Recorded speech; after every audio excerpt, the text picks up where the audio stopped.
Hey guys, welcome to Fanfic Fanatics. So in today's video we are gonna see, what if Deku was Batman and had Harem, Part 2. Before starting, make sure to hit that like button and subscribe if you are interested in MHA fanfictions. This story is MHA, The Batman by LOSGHOST 10. Now without wasting any more time, let's dive in. The heroes were sitting around their meeting table looking upon the pieces of the Batman's armor that was left at the hospital. It pained them to say the least. Not only had Batman done a good portion of their work for them, but when he was injured in doing so, he had gotten away without them giving a single sign of thanks or even got to question the now dubbed Dark Knight from the Gotham media channels. Each of them had watched the video of the chapel incident and saw how the news had put up the image of the Batman perched on the tower looking like a mystical guardian of the city.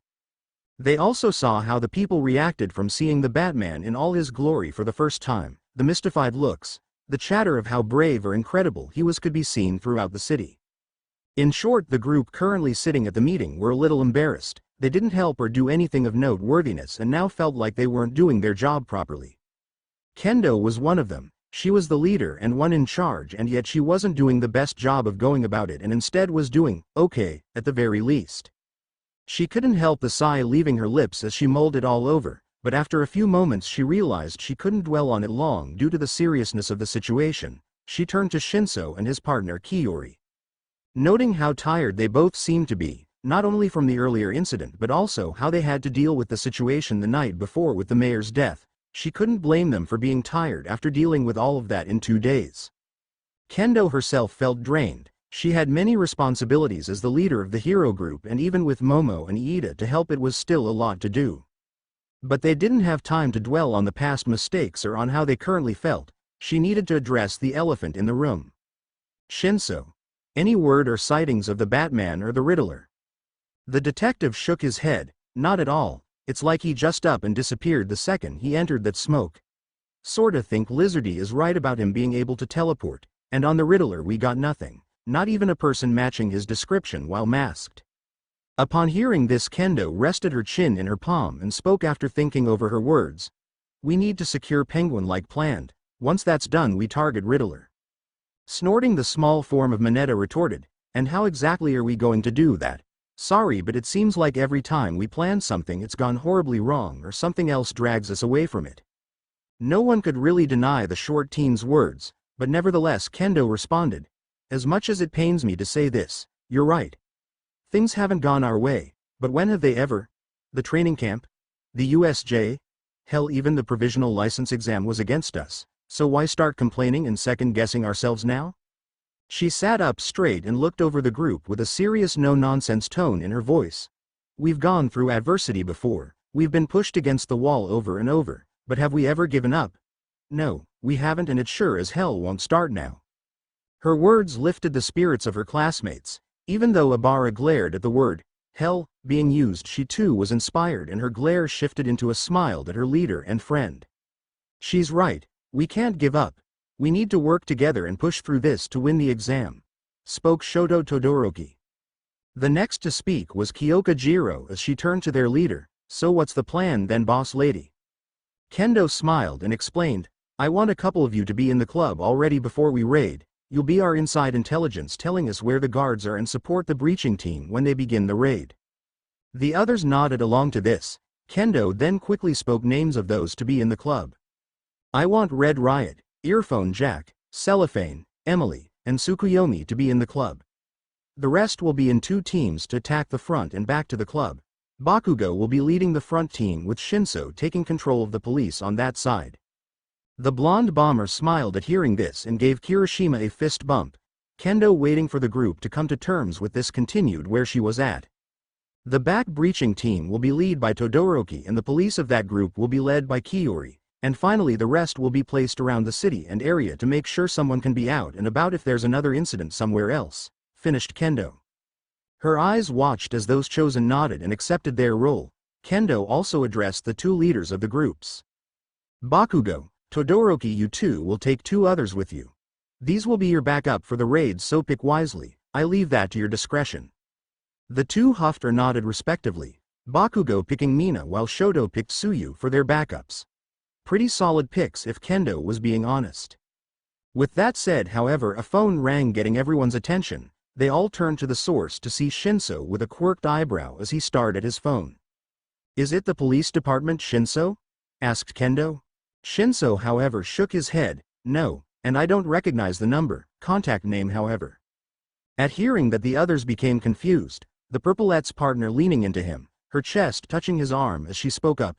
"What do you mean, Shinso-kun?" The insomniac turned away, huffing with a blush at his partner getting into his personal space before turning his phone around for her and the others to see, their eyes going wide at the caller's name. Kaminari, while visibly shaken, couldn't help his curiosity as he asked, "Why, you don't think that's real, right?" Shinso shrugged. "Don't know, but if I was a betting man I'd say it is." The object of their confusion was the name of the caller being the Batman. It seemed the Dark Knight wanted to speak with the detective and they could only wonder what he wanted. Half an hour earlier, the alarm on the Batcomputer chimed, waking up Izuku from his much-needed sleep. His body ached, but he persevered as he got up and went to the computer to stop the alarm. After doing so, he checked his bandages and saw that they were still clean and wrapped tightly. He nodded his head, seeing that he didn't need to change them just yet. He then walked to the medical supplies he had in the cave, where he took a bottle of painkillers and downed 2 pills. Once done with that, he went over to the crate with his backup suit. The suit itself was less armored and more of a cloth fabric, with a prototype gel armor underneath for protection against blunt trauma and slashes with a sharp weapon.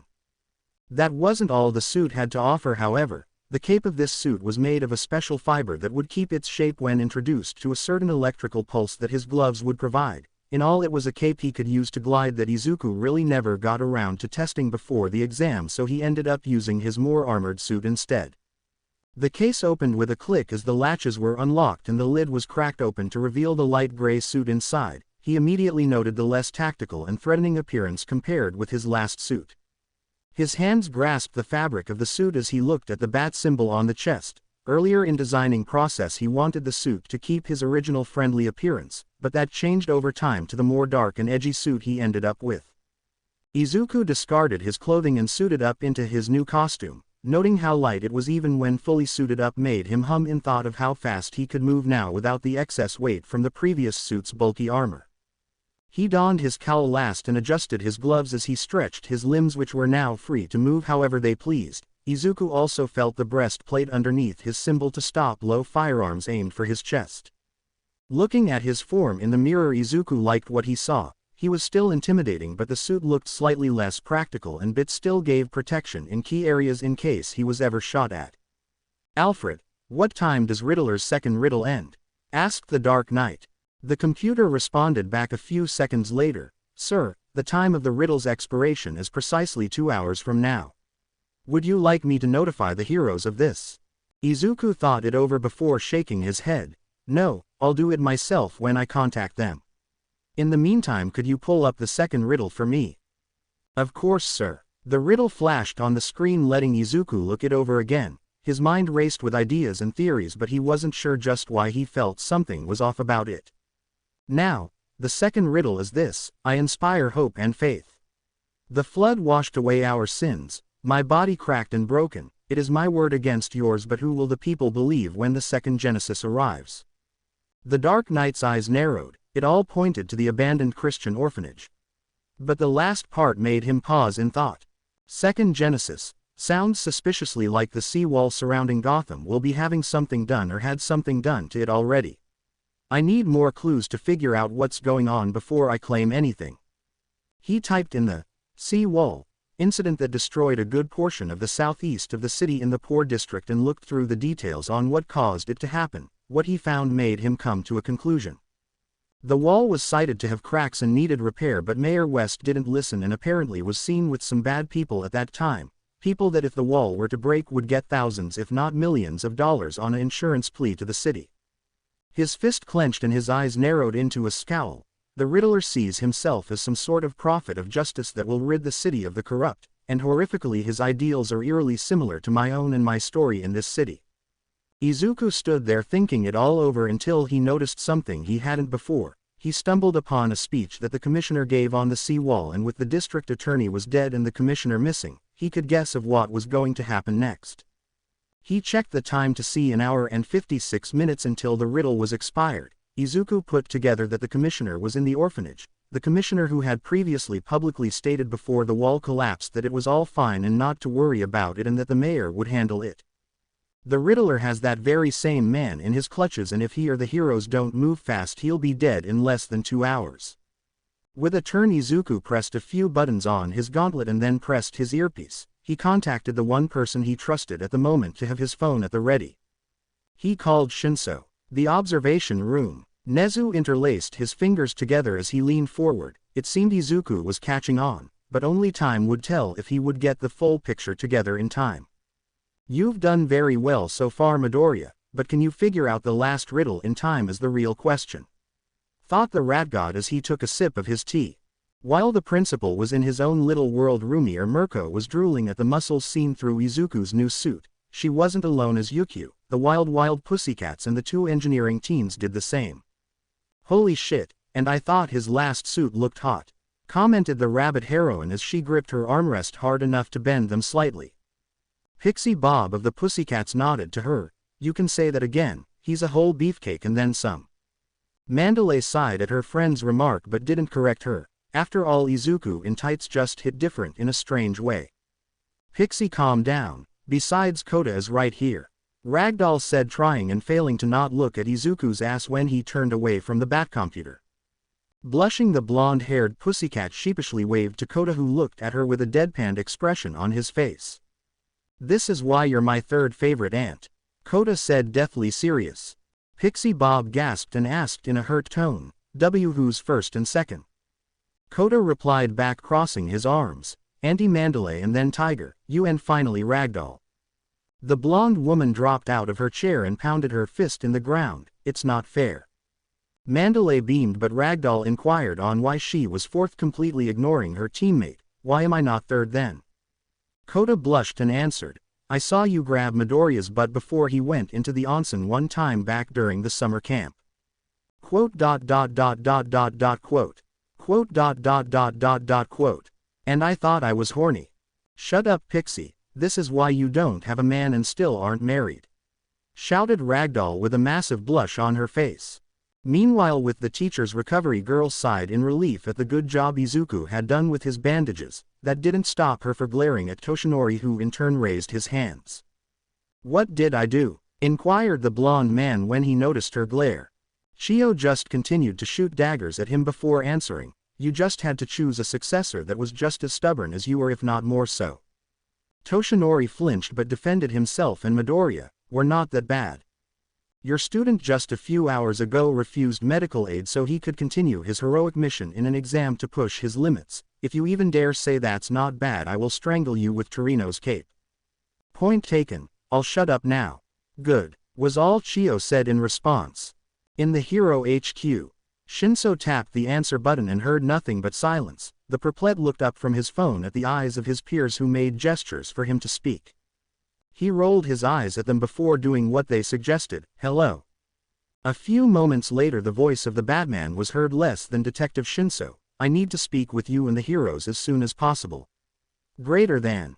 Everyone in the room looked around, murmuring to each other before Kendo walked over to Shinso and told him to put it on speaker. He did just that, and Kendo spoke to the vigilante. We're here, what is it you need, Batman? The calm and steady tone of the Batman's voice echoed in the room for the second time as he replied, less than I tracked the Riddler's call and have his location, but I believe he's holding the commissioner hostage. Greater than. Kendo, along with the others, visibly jolted at this new information. Kaminari even shook Kirishima, who was next to him, with a beaming smile at the fact they would finish the exams soon if possible. The leader of the group responded back in a joyous and hopeful voice, be Batman, where is the Riddler? I'll divert some cops and heroes to your given coordinates. Less than. We only have approximately an hour and a half until the Riddler's second riddle is expired. In other words, he'll kill the commissioner and leave the scene if we don't get there in time. I just sent the location to Shinso's phone, but know this will be extremely dangerous and don't let anyone go in alone. Greater than. A ding to his phone let Shinso and the others know they had the location. A few understood the time frame and guessed if they were fast enough they could attack both rating points in the matter of half an hour.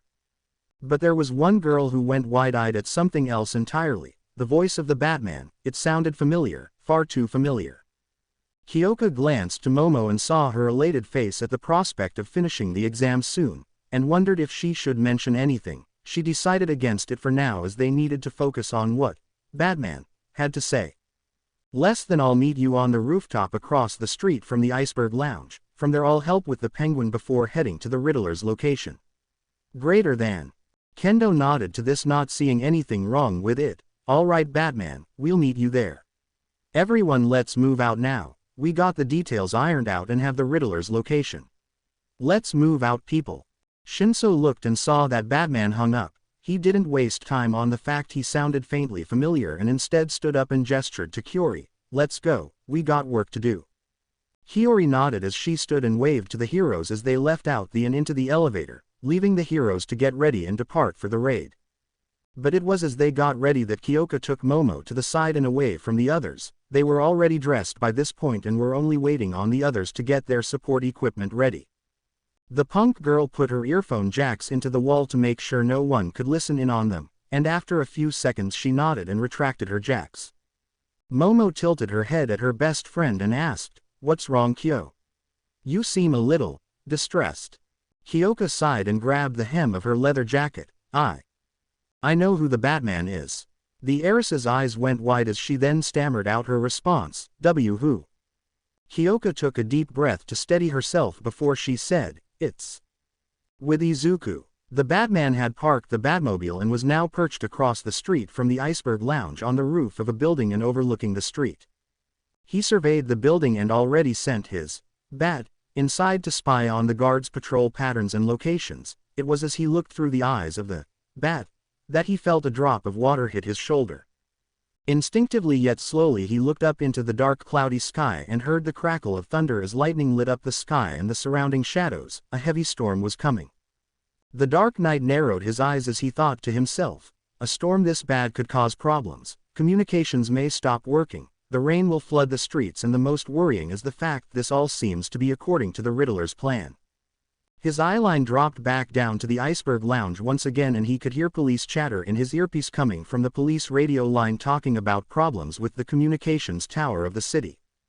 Things were bound to get worse from there, he surmised, but Izuku just hoped he and his classmates could endure it and come out of this vicious in the end.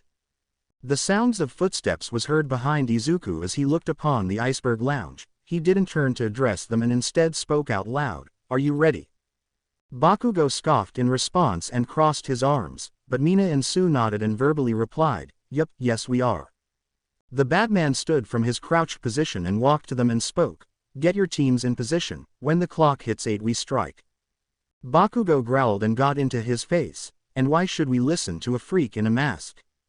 Izuku's eyes narrowed but didn't go further than that as he responded, "Because we don't have time for you to try and compensate for what's in between your legs, we have shit to do and if you get in my way I'll put you down." Almost frothing at the mouth, Bakugo shouted, "Who the fuck do you think you?"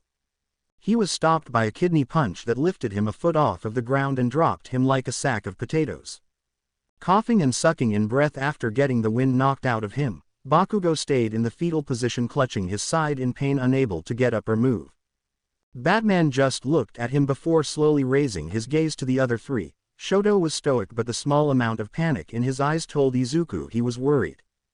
The two girls were unable to keep their composure as well as their stoic classmate. They tried their best but not as well as they wished because Izuku noted their trembling hands and sweat forming on their brow. "If you speak up like that again and give away our position to the guards at the front door, I'll knock you out completely instead of just knocking the wind out of you," Batman said coldly. Izuku then turned his gaze back to the other three. "Get to your positions, I'll attack the Penguin head on once the raid starts." Mina nodded shakily as she went and picked up Bakugo with the help of Shoto. However, Suyu had stayed frozen in place and was shaking even when the others beckoned her to go with them at the fire escape. Izuku turned his attention to the frog-quirked girl and walked to her. He heard Mina gasp in panic but he didn't give it much mind as he closed the distance between himself and Sue. His boots stopped a few inches away from her. His form was taller and towered over her shaking form, causing her to shake even more. But unlike what the heroes thought his reaction would be, he instead gently placed a hand on her shoulder and spoke calmly, "Froppy, you're a good heroine and a brave young woman. You don't need to be fearful of me. the ones who need to fear me are the criminals and villains in this exam. Sue nodded but was still shaking. I understand, B, but I can't help but fear what you're capable of after seeing you take down explosion like that. Izuku understood mentally what she was saying and nodded. I won't hurt you, Suyu-san, you have my word. Her shaking lessened at hearing that. Before stopping fully, she took a deep breath to calm her nerves before looking up into his eyes. Thanks for that. It's fine. Now if you'd excuse me, I have to get into position. The Batman turned and walked over to the roof's ledge and stepped up onto it. He took his grapple gun out and shot it across to a building farther back behind the Icebag Lounge before being catapulted into the sky. Suyu and the others watched on as he disconnected the grapple mid-air and put it into his utility belt. He then extended his cape and glided onto the lounge's rooftop. Wow, he's something else, said Mina in awe. Suyu nodded to this with a faint blush. You can say that again, Kiro. Bakugo groaned at hearing their words. I hate you all. The stoic Shoto rolled his eyes. Yeah, we know that already. Fuck you, replied the still out of it Bakugo. A couple minutes later, Shinso pressed down at his watch seeing it was about to turn 8 p.m. and leaned into his walkie-talkie, speaking to everyone on the channel. Everyone ready? Over. Less than front team consisting of Pinky and Explosion is ready. Over. Greater than responded Mina, who was informed by an officer to say over after finishing. Next came Shoto's voice. Less than this as Frostburn and Froppy of the rear entrance squad were ready. Over. Greater than. Finally Shinso's partner Kiori spoke over the radio. Less than this as back entrance police leader Kiori. We are ready. Over. Greater than. Shinso nodded to this and turned to see his people were also ready by showing thumbs up or nodding. Seeing this, he then leaned into his walkie-talkie and spoke to all teams. Then you are all clear to engage. I repeat, you are all clear to engage. Over. The detective pulled his pistol out and waved the SWAT team to go in after the heroes, who did just that. Bakugo blasting the front android guards and Mina slid in next to him. The riot shields went in right after them with the rest of the officers following suit. He could hear screaming and saw civilians exiting the front where his spare officers would intercept and take them to the safety line after verifying they weren't criminals. Shinso watched on until he heard something come in over his radio a few minutes later. Less than the Batman has the Penguin. I repeat, the Batman has the Penguin. Over. Greater than. In the Penguin's office, the Penguin slammed his hands on his desk as he stood up from his chair. What? Their attack now? His android grunt nodded feverishly. Yes sir, that's what I said. Listen Penguin sir, we gotta get you out of here. Penguin scowled heavily. Fine, but help me get my safe money in a bag first, and be quick with it. The grunt nodded again. Why yes sir. The two grabbed stacks of bills, shoving them in a duffel bag. Before hearing the sounds of gunfire in the hallway leading to the office, they both stopped what they were doing and turned to the door. Not even a few seconds later, the door was busted open by a big burly android thug being kicked straight through it and into the glass coffee table. Upon seeing the Batman, the Penguin reached under his desk and grabbed a Tommy gun. Ah, if it isn't the Bat Freak, you came here for little old me. I'm flattered truly, but why don't I give you a welcome gift from me here establishment? Eat lead freak, shouted Penguin as he shot round after round into the dark night. Only he would have if the Batman didn't dodge quickly to the side and throw a batarang into the gun barrel, causing it to explode and for the Penguin to drop it with blood dripping from hands. Nothing too bad but a few cuts on his palms and fingers. Penguin however cried out in faked agony and fell to his knees. Meanwhile his grunt whipped out his own pistol and fired at the vigilante. The bullets merely ricocheted off his suit and flew into the walls around him. His walk towards the two went unimpeded as he glared into the eyes of the grunt. Shaking in fear at the image of the Batman, the grunt fell backwards onto his rear and dropped his now empty pistol. What are you? Grabbing the grunt by his collar and bring him in close, Izuku answered, I'm Batman. A fist to the grunt android's head caused it to go unconscious, and the Batman turned his attention to the wide-eyed Penguin. Why, you wouldn't hurt a guy in glasses, would you? Narrowing his eyes, Izuku grabbed him by the neck and lifted him off the ground and leaned into his face. What is the Riddler planning? Penguin narrowed his own eyes in response. I can't tell ya, the guy is very secretive. Izuku growled and pushed him against the glass, roughly causing it to crack. Penguin in turn grunted and said, "Aw come on, this is police brutality. I'm not a cop, and that very reason is why someone like you should be afraid," the Batman said before punching the glass next to Penguin's head, causing it to shatter immediately. He then lifted the Penguin with one hand and dangled him out the window over the 40-foot drop. "You're crazy, man, fucking crazy," shouted the Penguin in actual fear of falling. Tell me what the Riddler is planning, I know you and Scarecrow had a part in it," yelled the Dark Knight. Fearing for his literal life, the Penguin genuinely caved under the pressure. "He has plans for the election ceremony later this evening. It's happening in an hour or so, I think. That's all I know, I swear." Izuku brought him back into the office and leaned into his face. "You better not lie to me." I'm not, I swear," cried out Penguin. Seeing the genuine fear and truth in his eyes, Izuku dropped him roughly onto the ground full of glass. It was at this time Kirishima entered with Kyoka.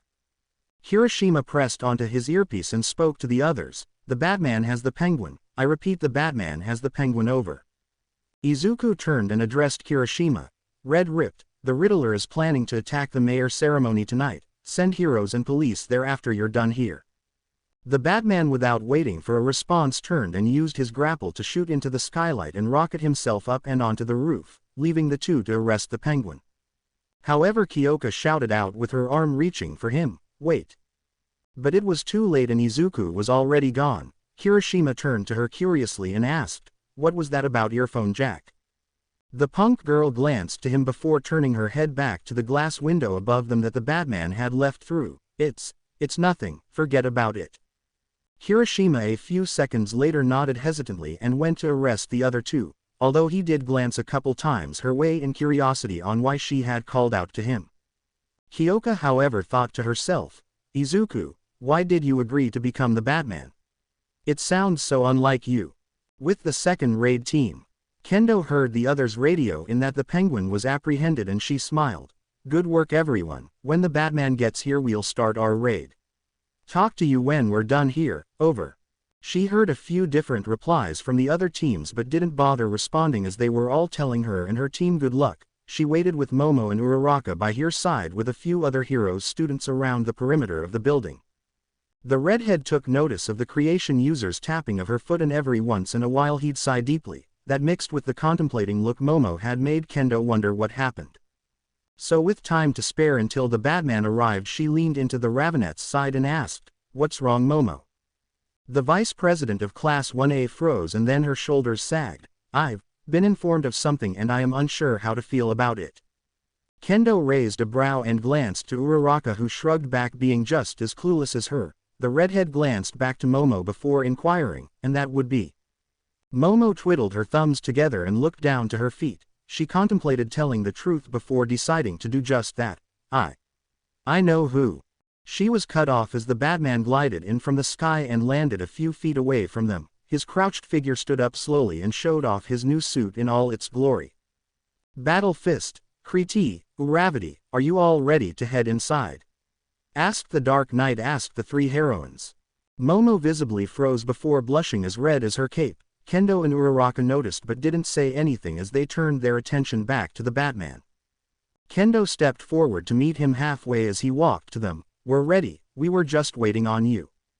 Izuku glanced at Momo, inspecting her for a moment before speaking. His eyes shifted back to Kendo. "I've detected 2 heat signatures in the building. One is without a doubt the Commissioner while the other is most likely the Riddler." Digesting this information for a moment, Kendo nodded. "All right. But this sounds suspiciously easy, almost like it's a trap." "That's exactly what it is, but we have no choice but to go along with it if we want the Commissioner to stay alive," interrupted the Batman. Kendo pouted at this and let out a big sigh a few seconds later. He was right, no matter how they wanted to approach this there was only one way about doing it. "All right, Batman, I want you to stay hidden if you can, use the shadows or whatever, but help us when we need you." Izuku nodded to this. "When you're ready we'll head inside." Kendo turned to Momo and Uraraka, who have a nod. The police were stationed around the building gave her a thumbs up to proceed. "All right, the rest of you stay and catch the Riddler if he runs. Let's do this, people," said Kendo while walking to the front doors of the orphanage. The doors creaked open, the hinges audibly creaking the entire time. Kendo along with her two companions entered with the Batman not far behind as he skulked through the shadows while using his detective vision to watch out for traps. They made their way through the abandoned building going through torn-up rooms and a trashed kitchen area but found no traps in sight, which worried them. It was strangely safe, not what they expected at all from the Riddler of all people who had booby-trapped a neck collar not even a day ago at this point. When they got to the top floor nearing the bell tower entrance they found their man and the Riddler. The green leather trench coat wearing man took notice of them rather quickly and greeted them. "Hello heroes, and Batman, I know you're out there. I half expected you to be in a body bag after that explosion. But then again it's hard to kill a symbol such as yourself." Batman glared at the villain not making a move to show himself just yet. He instead looked around the room and noticed something odd about it. The walls were reinforced somehow and lined with explosives which were connected to a deadman switch in the Riddler's hand. The Batman, seeing nothing he could do, stepped out of the shadows and walked until he was a few feet away from the Riddler. "Why is this room reinforced and rigged to blow? You're too smart to blow yourself up if you somehow lose." The Riddler chuckled at this while Momo, Kendo and Uraraka paled a deathly white at the news. "And you'd be right, Batman, but I have one thing you don't, Dark Knight, to keep me safe." "And what would that be, Riddler?" inquired Kendo, who was nervously sweating from the thought of the room exploding any second now. Riddler smiled under his mask and pointed in front of him. He surprised them as he knocked on the perfectly blended in glass they didn't see until now. "I have blast-proof glass keeping me safe from the explosives which happen to be on only your side of the room." Batman continued to glare but his hands moved under his cape to grab his hacking device. His fingers tapped a few times activating on the deadman switch to disarm it and the bombs connected to it. However, he knew this would take time. "What's your game, Riddler? There's more to this than just a simple trap. How do we save the Commissioner without exploding?" spoke the Batman in a deathly serious tone. The Riddler nodded and patted the Commissioner's shoulder, drawing their attention to the hostage just now noticing the strange contraptions was strapped into. "The Commissioner is a very corrupt man, Dark Knight, so I've made a contraption to drown this rat like the victims of his greed. I'm going to ask a series of riddles which you all will answer separately. Every wrong answer and the Commissioner gets dunked under the water, progressively getting longer and longer in duration until he drowns." Momo placed a hand on her mouth in horror while Uraraka cursed out, "Why, you monster." Riddler turned and glanced at her. "Oh, you've seen nothing yet, Uravity. Now are you all ready for the first riddle?" Kendo scowled and clenched her hands into fist. "Yes, but I swear we will put you behind bars by the end of this." Clapping, the Riddler walked over to the lever to dunk the Commissioner and addressed them. "That can only happen if you get out of this alive." Two big spotlights turned on at that moment facing the Riddler and his contestants. The Riddler gestured to the camera that was previously hidden under a tarp that had been thrown off mechanically. "It's show time, people of Gotham. I know you just love hearing my voice and seeing your heroes blunder. Tonight, however, we have special guests." The knowledge-themed villain leaned into the Commissioner's side. "Saw hello, Loeb, to all the people watching at home." Commissioner Loeb growled at the man but was unable to answer since he was gagged with a leather belt. The Riddler noticed this and shrugged. "Oh well, seems he's not that talkative this evening." He turned back to the heroes and Vigilante. "Before the first riddle, let's introduce our contestants today. First we have the lovely Kriti, the bubbly Uravity and the ever-strong Battle Fist." The Riddler then dramatically gasped, "But what's this? Is that? Oh my god, it is. It's the Dark Knight, the Batman himself." The Riddler grabbed a computer monitor that displayed a live chat feed. "Ah, the people are surprised to see you still alive, Batman, from our last encounter. But that's not surprising since they saw you almost die." Batman took a step forward and spoke threateningly. "Enough with your games, Riddler." Riddler froze and then sighed, letting the monitor go and swing back to his side. "You're no fun, Batman, but since you've been so gracious to go first, I'll ask the first riddle to you and you alone." He gave the heroines a stern look. "No back-seating girls." Grabbing the lever to the dunk mechanism, the villain asked the first riddle. "Why is corn so hard to escape from?" Now that Izuku wasn't expecting, it didn't make sense until he brainstormed for a few moments. "Maze. The answer is because it's a corn maze. That's why it's so hard to escape." Riddler clapped gleefully. "Goody, goody, you've gotten just a step closer to releasing the Commissioner. Only 4 more riddles to go." He turned his attention to Kendo. "Battle Fist, your riddle is this. What is always on time but never arrives? Kendo blanked mentally and she turned to the others, however the Riddler saw this and chastised her. No help from the other contestants. Battle fist, eyes on the prize or my hand may slip. I don't know. She answered dejectedly a few seconds later. Riddler shook his head side to side in dramatic disappointment as a loud buzzer sound was heard and a big X was shown on a screen above the commissioner. Ah, too bad Battle Fist. Now it's time for the consequences. The villain pulled the lever tilting the commissioner back into the bathtub filled to the brim with water. The Riddler then started counting along with the screen's timer. 10, 9, 8, 7, 6, 5, 4, 3, 2 and 1. Before pulling the lever the other direction, getting the commissioner above water and allowing him to gasp loudly, sucking in air as much as he could through the gag.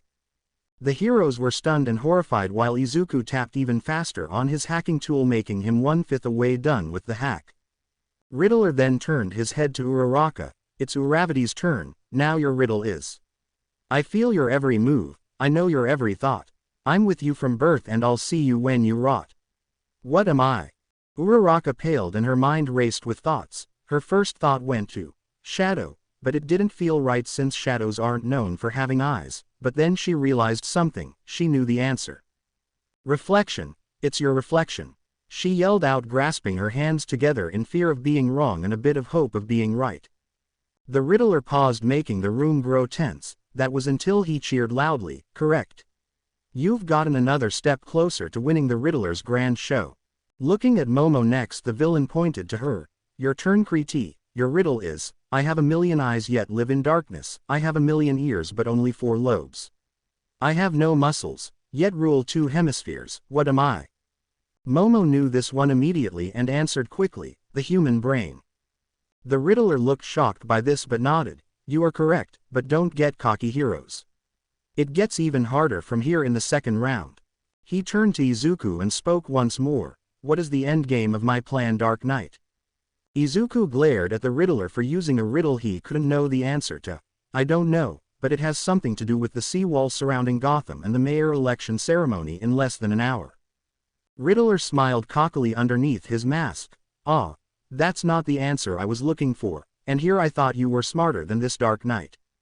Pulling the lever again, the commissioner was dunked underwater, but this time he was underneath for 30 seconds before being let up again. One more wrong answer and he'll be under for a full minute, so do be careful with your answers, said the Riddler in a cold tone, completely gone with his previous joyful attitude, making both Uraraka and Momo feel a shiver run down their spines. The Batman looked, using his detective vision to see he was 3/5 away done with hacking the bombs. He could only hope they had enough time to disarm them and get the commissioner to safety before anything could make the situation worse.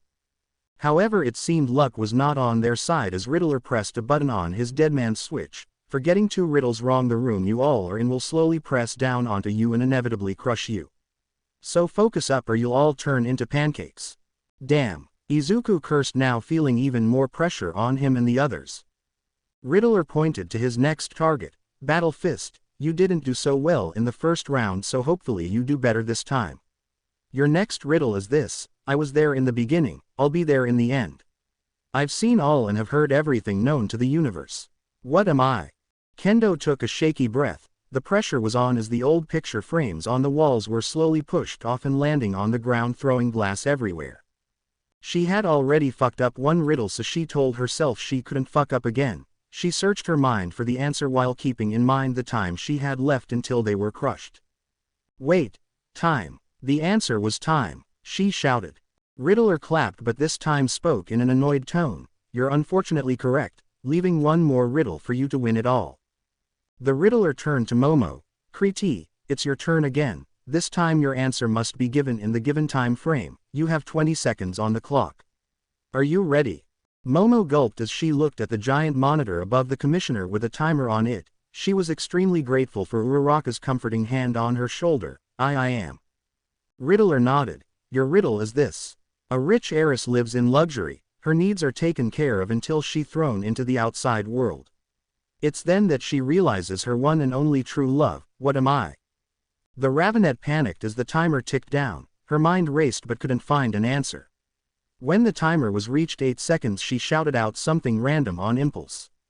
Izuku Midoriya. I was not expecting that answer. I guess you were speaking from first-hand experience. Asked Riddler teasingly, causing Momo to blush and shoot her eyes to the Batman for a moment.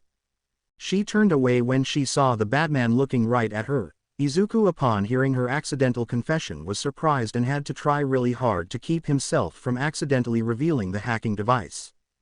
He didn't stop his fingers from tapping on the screen of his hacking device even while flustered. He did, however, note down in his mind that he needed to speak with Momo after the exam was over.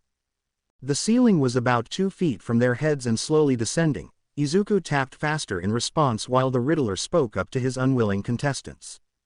That wasn't the answer I was looking for, so down goes the commissioner once again. Hopefully you do better on the next riddle. Responded the Riddler, slightly disappointed. Pulling the lever, the commissioner was dunked once more for a full minute. In that time, however, Izuku had almost finished his hack and with the use of his detective vision found a way to get through the glass and to the commissioner. The Batman glanced to Kendo and spoke in a whisper to be heard by her and the other girls but not by the villain. I have the bombs almost defused and have a plan to get through the glass. Be ready to move when I do. Kendo turned to him with hope in her eyes. She didn't give a verbal response in worry that the Riddler would catch on, so she gave the Dark Knight a nod, with the others doing the same. And that's 1 full minute. Next time it'll be 1 minute and 30 seconds. And I don't know about you all, but I don't think the commissioner can handle that due to years of smoking, so be careful with your next answer, Uravity. Said Riddler smugly after pulling the disheveled commissioner out of the water. The Riddler looked at the live chat and saw some pretty interesting comments. It seems the Pubic is raving about that last answer, and I can't really blame them since it came out of nowhere. Momo blushed again at this, and realizing that most of UA probably now knew about her crush on Izuku, who just so happened to be right next to her if Kyoka's hunch was right. Shaking his head, the Riddler gestured to Uraraka. Your riddle is this, Uravity. I can be cracked. I can be made. I can be told. I can be played. What am I? Scrambling for an answer as the seconds passed, the ceiling was now just half a foot away from the tallest of them being the Batman. Uraraka was struggling to find an answer as her mind raced. Crack, made, told, played. What the hell does any of that have to do with the same thing? This has to be like the Batman's riddle, all just a big joke so that we fail and the commissioner dies along with us. The timer had reached 10 seconds left when Uraraka came to a realization. She had accidentally came to the answer in her little rant. A joke. The answer is a joke. The screen above Riddler flashed green, indicating she was correct. Good job, Uravity, and here I thought you were going to fail with only 3 seconds left on the clock. Momo patted the brunette's back in a way to show how happy she was that Uraraka got hers right, but the ceiling was still slowly falling onto them, with Izuku having bending forward. The Riddler seemed to be having fun seeing the Dark Knight's discomfort. It's your turn, Batman, and this is a riddle I've already asked once before. Izuku glared into the eyes of the Riddler. Something wasn't right.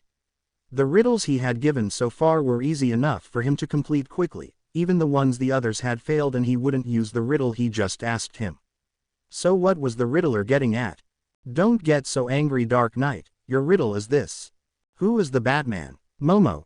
Kendo and Uraraka paled, with the latter gasping and looked to Izuku in worry. Momo more so, as she wondered what Izuku would do and if Kyoka was right about his true identity. The idler smirked under his mask at the Batman, believing to have caught him in a trap once more. What's wrong, Batman? It's a simple riddle that you have the answer to already. Kendo yelled out at the villain in anger as she started bending down with the others as the roof was pressing down on them. That's cheating. You've asked him almost impossible riddles since he got the first one right. Riddler rolled his eyes. That's the point, my dear. I'm a villain. I can be as unfair as I want. So don't go spouting such crap to me. After all, why play a game I can't win? While Riddler chastised Kendo, the Batman saw using his detective vision that the hack was completed. He now had the bomb disarmed. The deadman switch and most importantly the ceiling hydroelectric system were now also in his control. The dark and brooding voice of the Batman was heard, getting everyone's attention back on him. You're not winning this day, Riddler. Turning his head in curiosity, the leather-clad villain asked, and why is that, Dark Knight? Narrowing his eyes, Izuku lifted the hacking device out from his cape for all to see. Because I have a trick up my sleeve, after all. Who wants to play a game they know they'll lose? Riddler's eyes widened and he pressed the deadpan switch only for nothing to happen. He pressed it again, and then again and again in frustration. The ceiling had stopped descending as he did this and instead started lifting back up.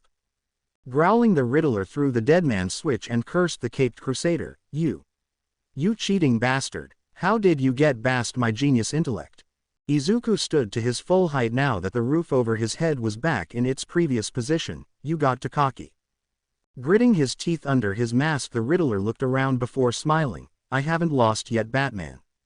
The leather-clad villain turned sharply and pulled the lever to dunk the commissioner and then ran quickly to the door leading to the bell tower before stopping. Too bad for you, Batman, that mechanism is fully mechanical and not electronic. Even without the bombs I still win. The villain fled through the staircase leading to the top of the bell tower a second later. Kendo and the other girls became shocked and turned to Batman hoping he could get them through the glass in time to save the commissioner. Like Izuku had promised, he had a plan. Using his small explosives, he placed them down next to the floor in front of the glass and detonated them a second later. The floor under the glass caved in due to the explosion and fell into the room directly under them.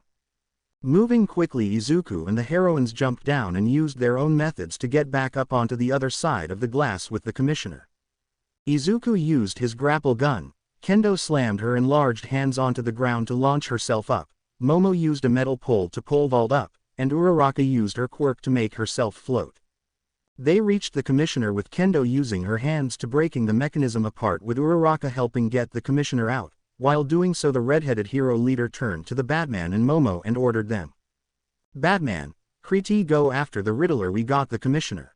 Momo nodded and followed after the Batman, who ran ahead. When they reached the stairwell, they heard the Riddler shout from above them. Craning their necks to look up at the villain, they spotted him at the very top. You just don't know when to quit, do you?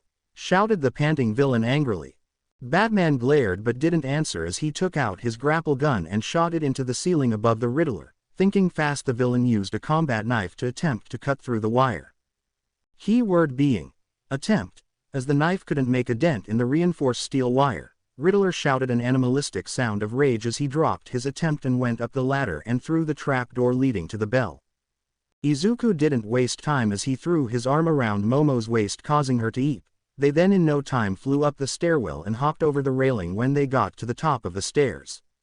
Looking up through the floor using his detective vision, Izuku saw the Riddler grab onto a zip line and jump off the tower and following the zip line's path.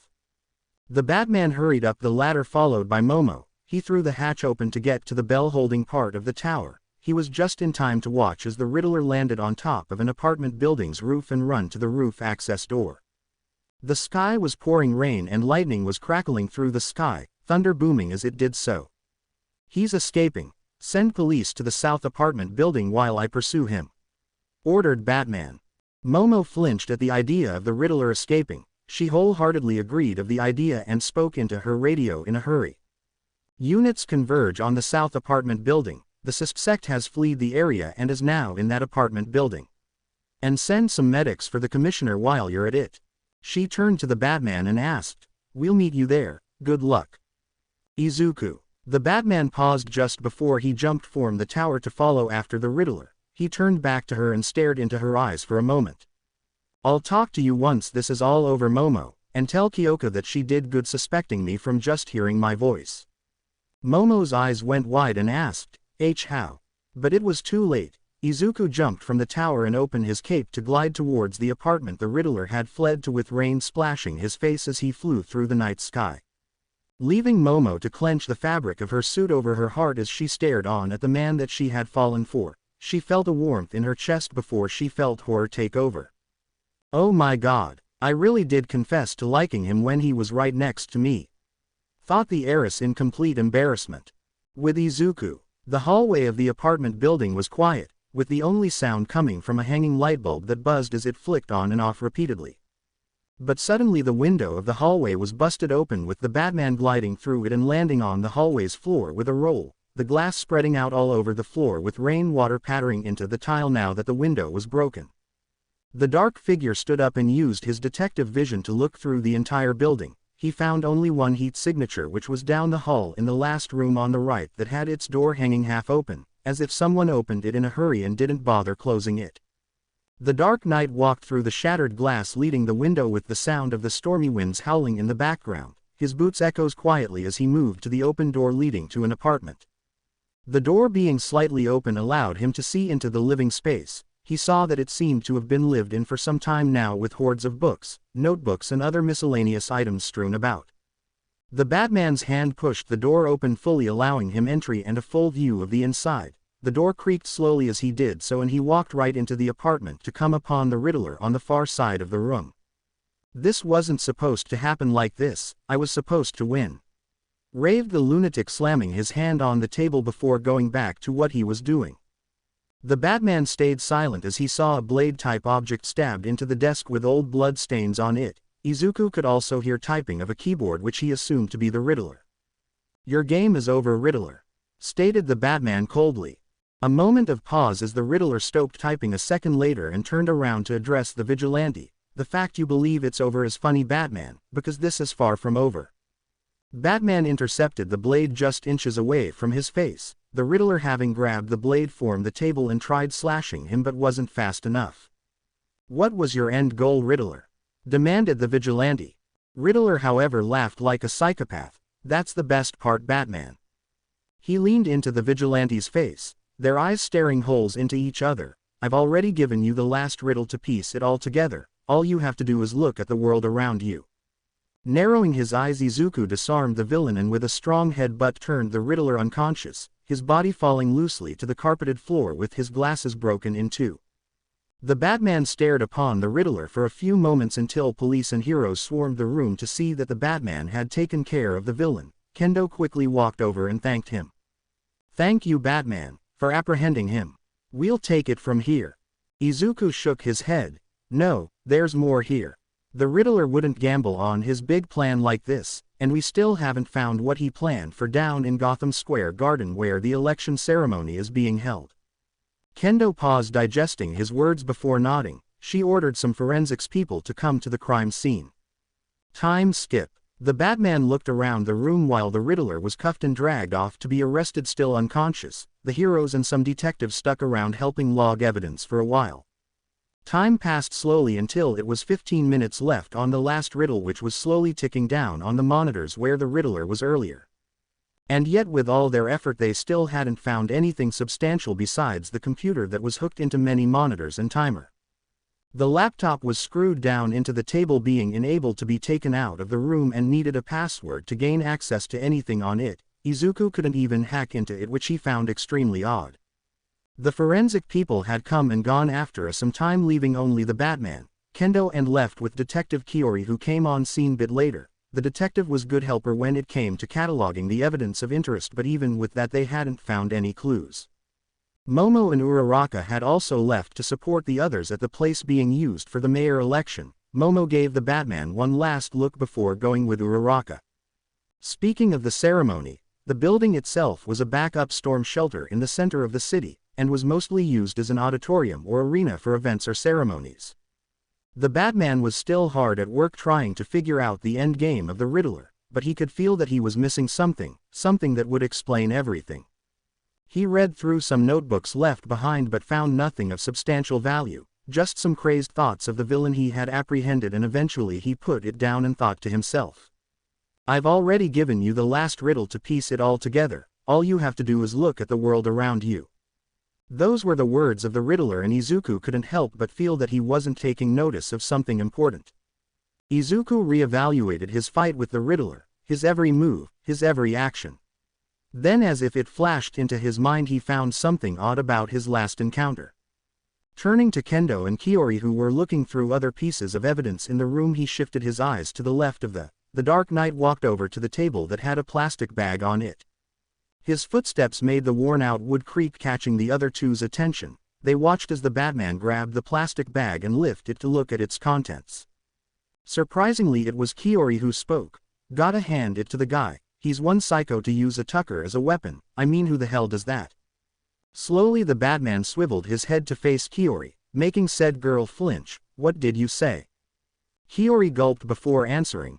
It's a weird thing, ya know, to use a tucker to attack someone." Glancing back at the bag in his hand, Izuku opened it and took out the weapon and inspected it closely while asking, What is a tucker used for? The detective glanced at Kendo, who gestured her to answer the question. A little hesitantly she did just that. It's for installing carpets. If you gotta place them or rip some out, you use a tucker to get in between the cracks where the floor meets the wall. Slowly but surely this registered in his mind, and he glanced down at the worn-out green carpet, that on second inspection seemed to be made to look worn but was actually relatively new in certain sections. He took a few steps back while staring at the carpet until he was off of it. Kendo and Kiori, seeing this, glanced to where he was looking and went wide-eyed. Kendo immediately looked up and asked with hope, "You don't think?"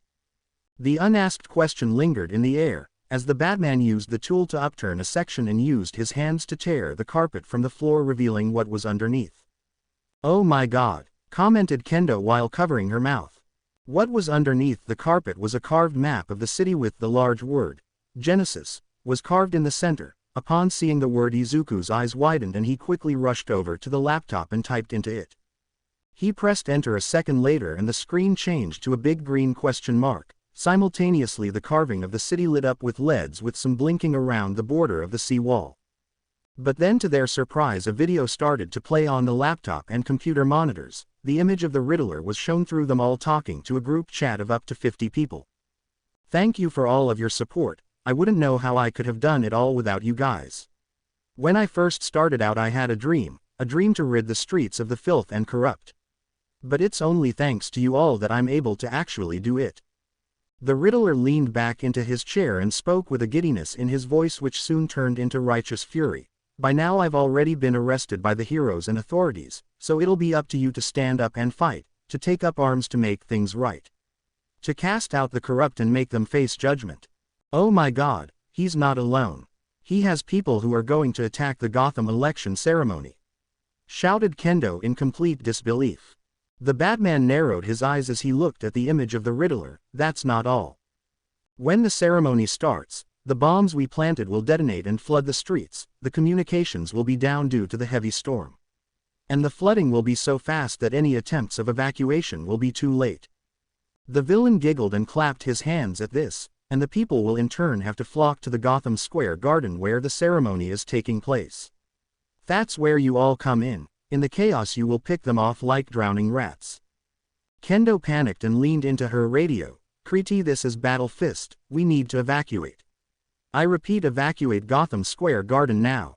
All she got was static in return. Kendo quickly turned to see Kiori having the same problem on her radio and phone. He planned this. He planned it all from the start, and we don't have enough time to warn the others," said Kendo somberly, and all hope quickly fading from her voice. The video, however, wasn't done. This time the Riddler addressed the Batman directly. "You've made it this far, Batman, but what happens when all seems lost? When there is nothing you can do to save anyone? I wish I could see your face and hear your answer, but I have work to prep for your inevitable downfall. Goodbye, Batman, it was fun while it lasted." And with that the screen turned black, leaving the three standing there in shock, horror and sadness. But Izuku was feeling something else entirely. He was angry, vengeful even, and clenched his fist before he tapped his earpiece. "Alfred, do you read me?" A few seconds later he got a reply. "Yes, sir, I am here. What do you need of me? How much time do we have on the Riddler's last riddle?" he asked in a hurry since the timer had shut off along with the monitors. "Sir, I'm sorry to say, but you're too late. The riddle is just now expiring as I speak." Boom. Izuku and the others rushed to the window of the apartment to see a garbage truck blow and the seawall to crack before crumbling completely and letting the water come rushing into the city. "We failed. It's all over. We lost," stated Kendo blankly. In the observation room, "So, this penguin fella is their first target of the night," said Snipe. Smentos huffed. "Seems so, and Midoriya is already fully prepared to take him down by the looks of it." The loud voice of Rumi echoed through the room. "Damn right here is, that stud is gonna whoop some major ass." Sighing to her side, Yukio shook her head. "Do you have to be so crude?" Leaning into her chair, Rumi gave her a quirked eyebrow. "In all the years you've known me, since high school might I add, have I ever, not, been crude as you put it? Quote. Why am I your friend again?" Smirking at her best friend, Rumi answered, "Because I'm a bad bitch with a fat ass." Rolling her eyes, Yukio replied with a small smile. I was actually thinking it was due to the fact we were both too scary and intimidating to get boyfriends, but yeah, I guess that works too. Rumi's expression changed to a deadpanned look. Don't make me fuck Midoriya without you. Recoiling at this, Yukio jerked her head towards her friend. You wouldn't dare. We made a damn pact to do it with the same guy if we found one that was worthy. The rabbit-quirked woman shrugged with a small smile tugging at the edges of her lips. I don't know, he does look pretty damn fine even with those dorky undies on the outside of his suit, although they are sorta cute and cup his ass pretty well. And she was cut off as Izuku threatened and then punched Bakugo for almost revealing their position. The rabbit woman's eyes widened and then she purred audibly. I'm so fucking him after this, stated the white-haired woman. Yukio nodded in a dazed state as her mind went blank at the show of dominance. Meanwhile those near them sweat dropped and scooted away from the visibly horny women. Toshinori looked upon the women while shaking his head. Damn young Midoriya, you got game. Pulling not one, not two, but three older women is absolutely insane. And that's without mentioning the other girls pinning after you who are your own age. The blonde man almost teared up with how proud he was, but before he or the others knew it, the raid started. Right after Izuku's interrogation of Penguin. Single quote ... Holy shit, was the thought that was simultaneously in the minds of everyone in the room. Did he just, yup, and then he, yup, quote ... Midoriya is scary, said Present Mike as he and Detective Naomasa talked back and forth. To their side was Snipe and Smintos, who turned to each other. Did you see how Miss Jiro almost got to asking if Midoriya was the Batman? Smintos nodded. I did. I wonder how she will react when it's confirmed. The cowboy leaned back and rested his head on his palm as he watched the screen. Don't know, but I bet $5 it won't be a nice reveal. Quote ... Don't you mean yen? I said what I said, responded Snipe. A little bit behind those two was Rumi, who was wrapped in Aizawa's scarf and some metal bands that were keeping her from running out of the observation room and to the exam to jump Izuku's bones. Let me go, you sleep-deprived Izuku wannabe, shouted the heroine. The eyebrow of Aizawa twitched at that last remark. Relax, you horny-ass rabbit, you can have intercourse with Midoriya once this is over, so calm the fuck down before you go and ruin the exam. Rumi glared with her eyes shining dangerously and gritted her teeth. Fine, but I don't care if he gets injured during this. I am fucking him. The eraser hero closed his eyes and felt his blood pressure rising. That's fine by me, just make sure to calm down, Yukio, while you're at it. Rumi tilted her head at this before turning to see her best friend being restrained with twice as many iron bands and was physically bending them by the second as she struggled against them. Damn, guess I ain't the only horny one. Aizawa rolled his eyes and released her of his capture tool, and the clamped-on bands were undone and returned into her chair. You can say that for all of the woman minus the HPSC president and recovery girl. Rumi looked to the other girls and saw them in different states and kinds of lust. The pussycats were transfixed on the live feed. May and Melissa were writing furiously into a notebook titled, Midoriya Fantasies Volume 3 Feet, and finally midnight. The purple-haired woman was breathing heavily. Her quirk was slowly seeping out of her and drool was dripping from her mouth and onto her hero costume, causing the white material to become almost transparent. The rabbit heroine could hear the arts teacher speak in a hushed tone. Oh Izuku, my dear, once I have you, I'll never, ever let you get away. The fuck, was all Rumi could think as she looked at the R-rated heroine. While Aizawa sighed seeing his longtime friend listing after his student. After Izuku hacks into Riddler's bombs. That does it. Izuku Midoriya was badass and incredibly competent, that put most rookie heroes in their first couple years to shame. That was what the people in the observation room thought after calming down from seeing Izuku get through the Riddler's trap and was now actively hunting him. Nezu was eerily quiet, which was noticed by the HPSA president. Your always joyful smile is gone, Nezu, why is that? The principal stayed quiet a few moments before turning his attention to the female president. I'm surprised you haven't pieced it together. After all, I did say I was going to go all out on him. The HPSA president stared at him before her eyes slowly but surely widened as she figured out what he was getting at. You don't mean, but that shouldn't be possible. Next to Nezu was Toshinori, who was utterly confused. What are you two talking about? I mean sure young Midoriya has shown lots of problem-solving skills so far after that, but you shouldn't be this shocked at that, so what am I missing? Gran Torino sighed in disbelief. You gotta be kidding me, is that kid really your successor because he has at least 5 times the brains than you do if you can't see how impressive of a feat he just did? Toshi frowned and analyzed the situation once again. He answered riddles and hacked into the bombs before breaking through the floor and is now chasing after the villain. Am I missing something that obvious? The blonde man thought to himself. Few moments of thinking. Young Midoriya hacked into something of Nezu's design. Midoriya also specifically asked for it not to be easy, meaning Midoriya most likely hacked into a system that was around the same strength as UA's network. Or it was UA's system. Holy shit. I see you made the connection. I have to say, Yagi-san, you got eye for potential if this is just some of it peeking through, said Nezu. Gran Torino rolled his eyes. He's just lucky the kid thinks so highly of him and doesn't point out how bad of a teacher he is. A rain cloud formed over Toshinori's head as he sulked to himself. I'm not that bad, I've gotten better. The elder hero huffed and turned back to the screen to see Momo tell Izuku to be safe while mentioning his name. He instantly face-palmed and sighed to himself. Meanwhile Nimari cheered. Hell yeah, Momo for the win. Miss Joke raised an eyebrow at the woman praised her supposed love rival. Aren't you jealous? Shouldn't you be jealous? I mean, that is the guy you're crushing on after all. Nimari leaned into her chair and shrugged. At this rate he's gonna get the attention of his entire female school year and then some, so why fight a losing battle? I instead plan on joining whatever relationship he has at the end of this.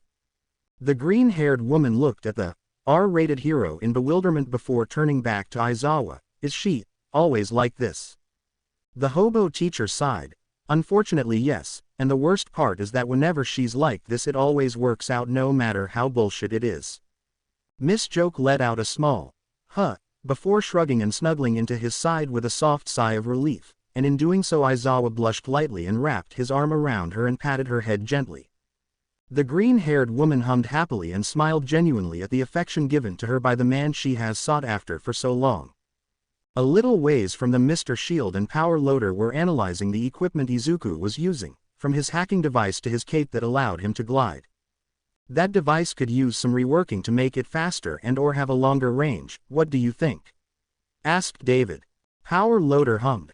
I think so too, but I'm more interested in that cape. The fabric is strong yet flexible and can carry his entire weight effortlessly while still being light enough to not get in his way while gliding. David tilted his head at that. The cape is rather fascinating, but what are your thoughts on the car? The support teacher scoffed. Do you even need to ask? That beauty can be improved a lot. But that's the best part. Where to start? Maybe the engine, the tires, or maybe changing up the chassis entirely and build it from the ground up. David laughed good-heartedly at that.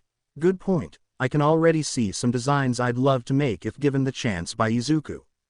Power Loader nodded. I'm thinking more tactical in nature, like a tank but on wheels. With an afterburner on the back like this current one. Power Loader smiled mischievously. Hell yeah.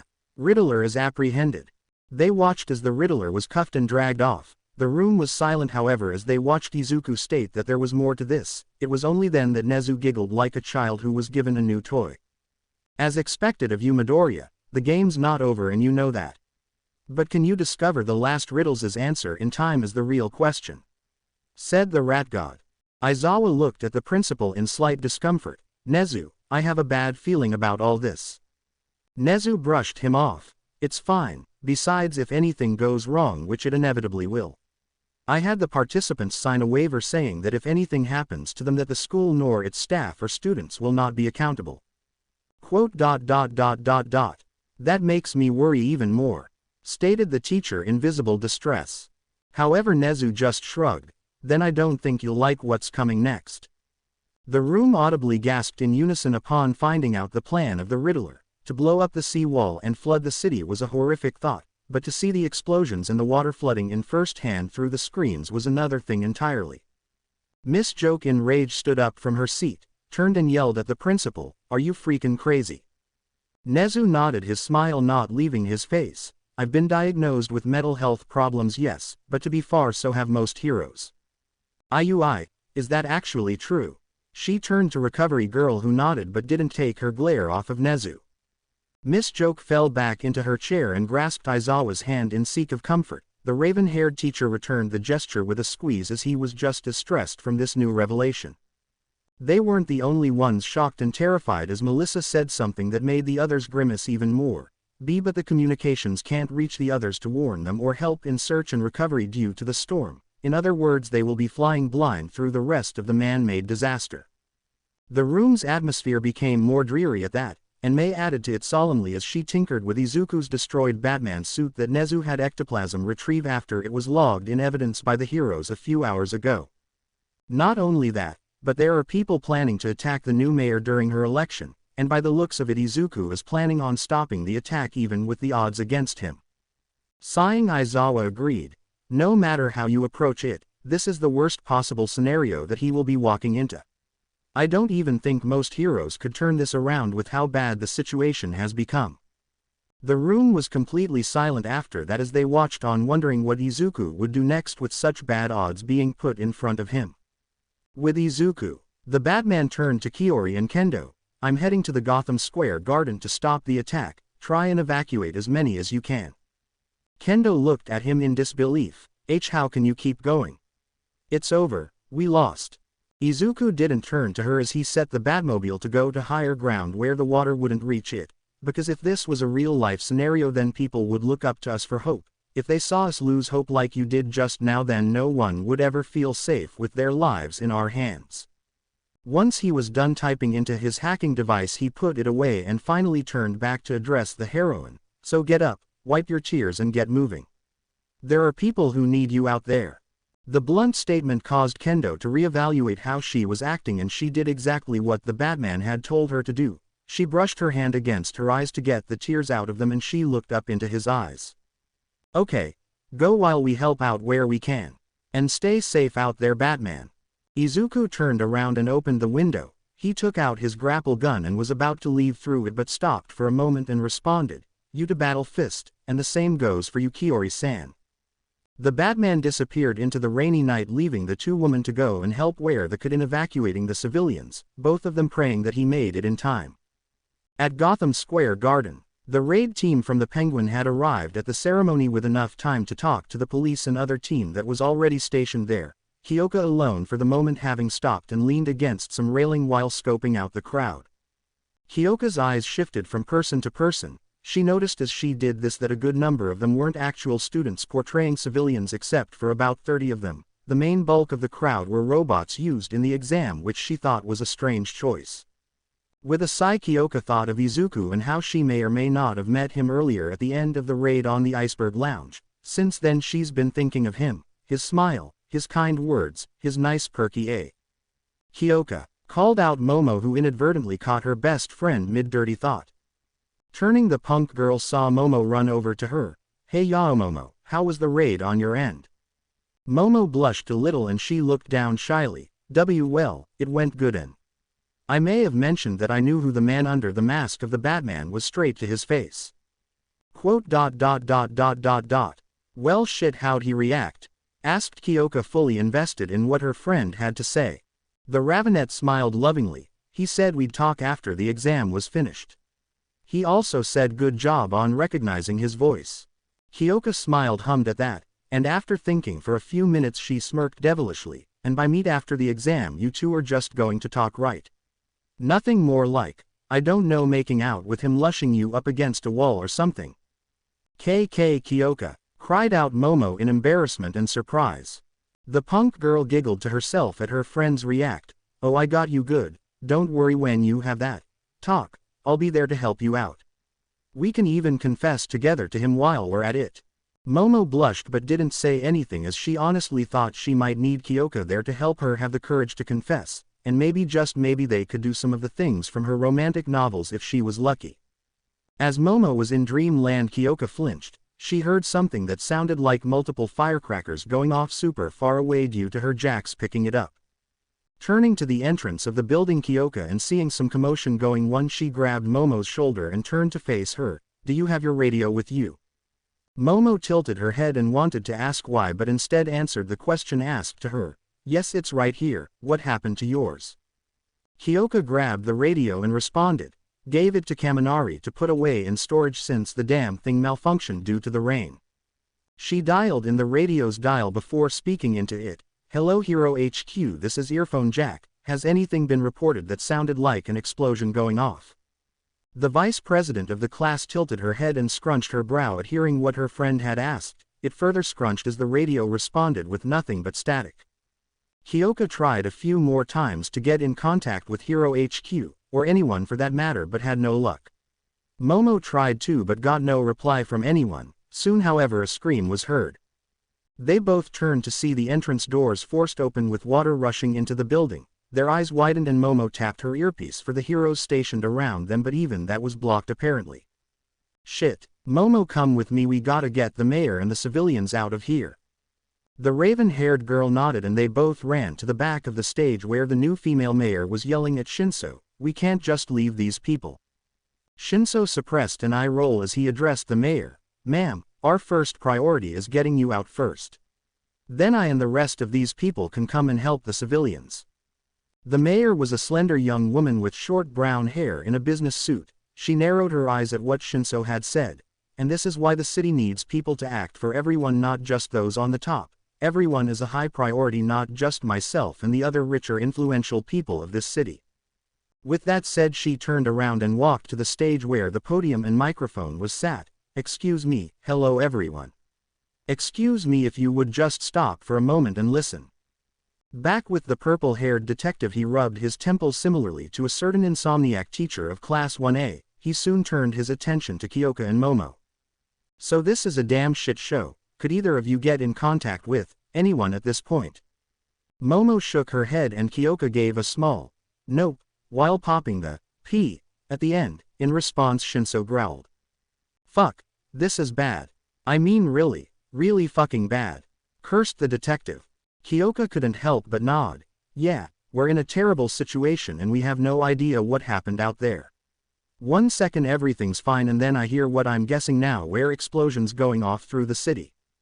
Shinso crossed his arms at that. Explosions. That sounds like something the Riddler would do to me. Momo begrudgingly agreed. True, is the Batman said there was more to this exam, and after this I'm starting to think the Riddler had a plan in case of being apprehended, or maybe this was his plan all along. The three were silent until Kyoka heard something. It sounded like clicking and clanging noises from above them. She looked up and squinted her eyes to try and see into the rafters and past the bright lights shining down on them. Her eyes after a few blinks rendered movement and a loud bang was heard a second later. Oh my god, there are people in the rafters, called out Kyoka while Shinso ran to get the mayor who had been shot in the shoulder and got her behind cover. Momo made a riot shield and ran to Shinso to help him get out and into better cover while tanking rifle fire, leaving Kyoka to now see that indeed around 15 men were in the rafters shooting down at them. But just when the situation seemed dire, multiple explosions went off above the rafters and on the glass dome which was directly over the firing squad of men, which in turn made Shinso scream out. Oh, for fuck's sake, do they have more bombs or something? Momo, who was looking up as well, shook her head. No, it's Batman. Izuku landed on a rooftop overlooking Gotham Square Garden. His eyes scanned over RTHE building using his detective vision and he saw a large group of people arming themselves above the stadium. Alfred, how are the evacuation efforts going? He asked his AI. Alfred answered a second later. It's slow going, sir, but I calculated that around 20% of the population have been evacuated so far, with the number climbing as the heroes and special services noticed the seawall collapsing and spilling into the city. Tightening his hands into fist, Izuku speaks. Alfred, get in contact with all personnel in Gotham. I don't care if you need to use UA's satellite, get the job done. Notify them of the situation immediately. Yes sir, I'll start right away.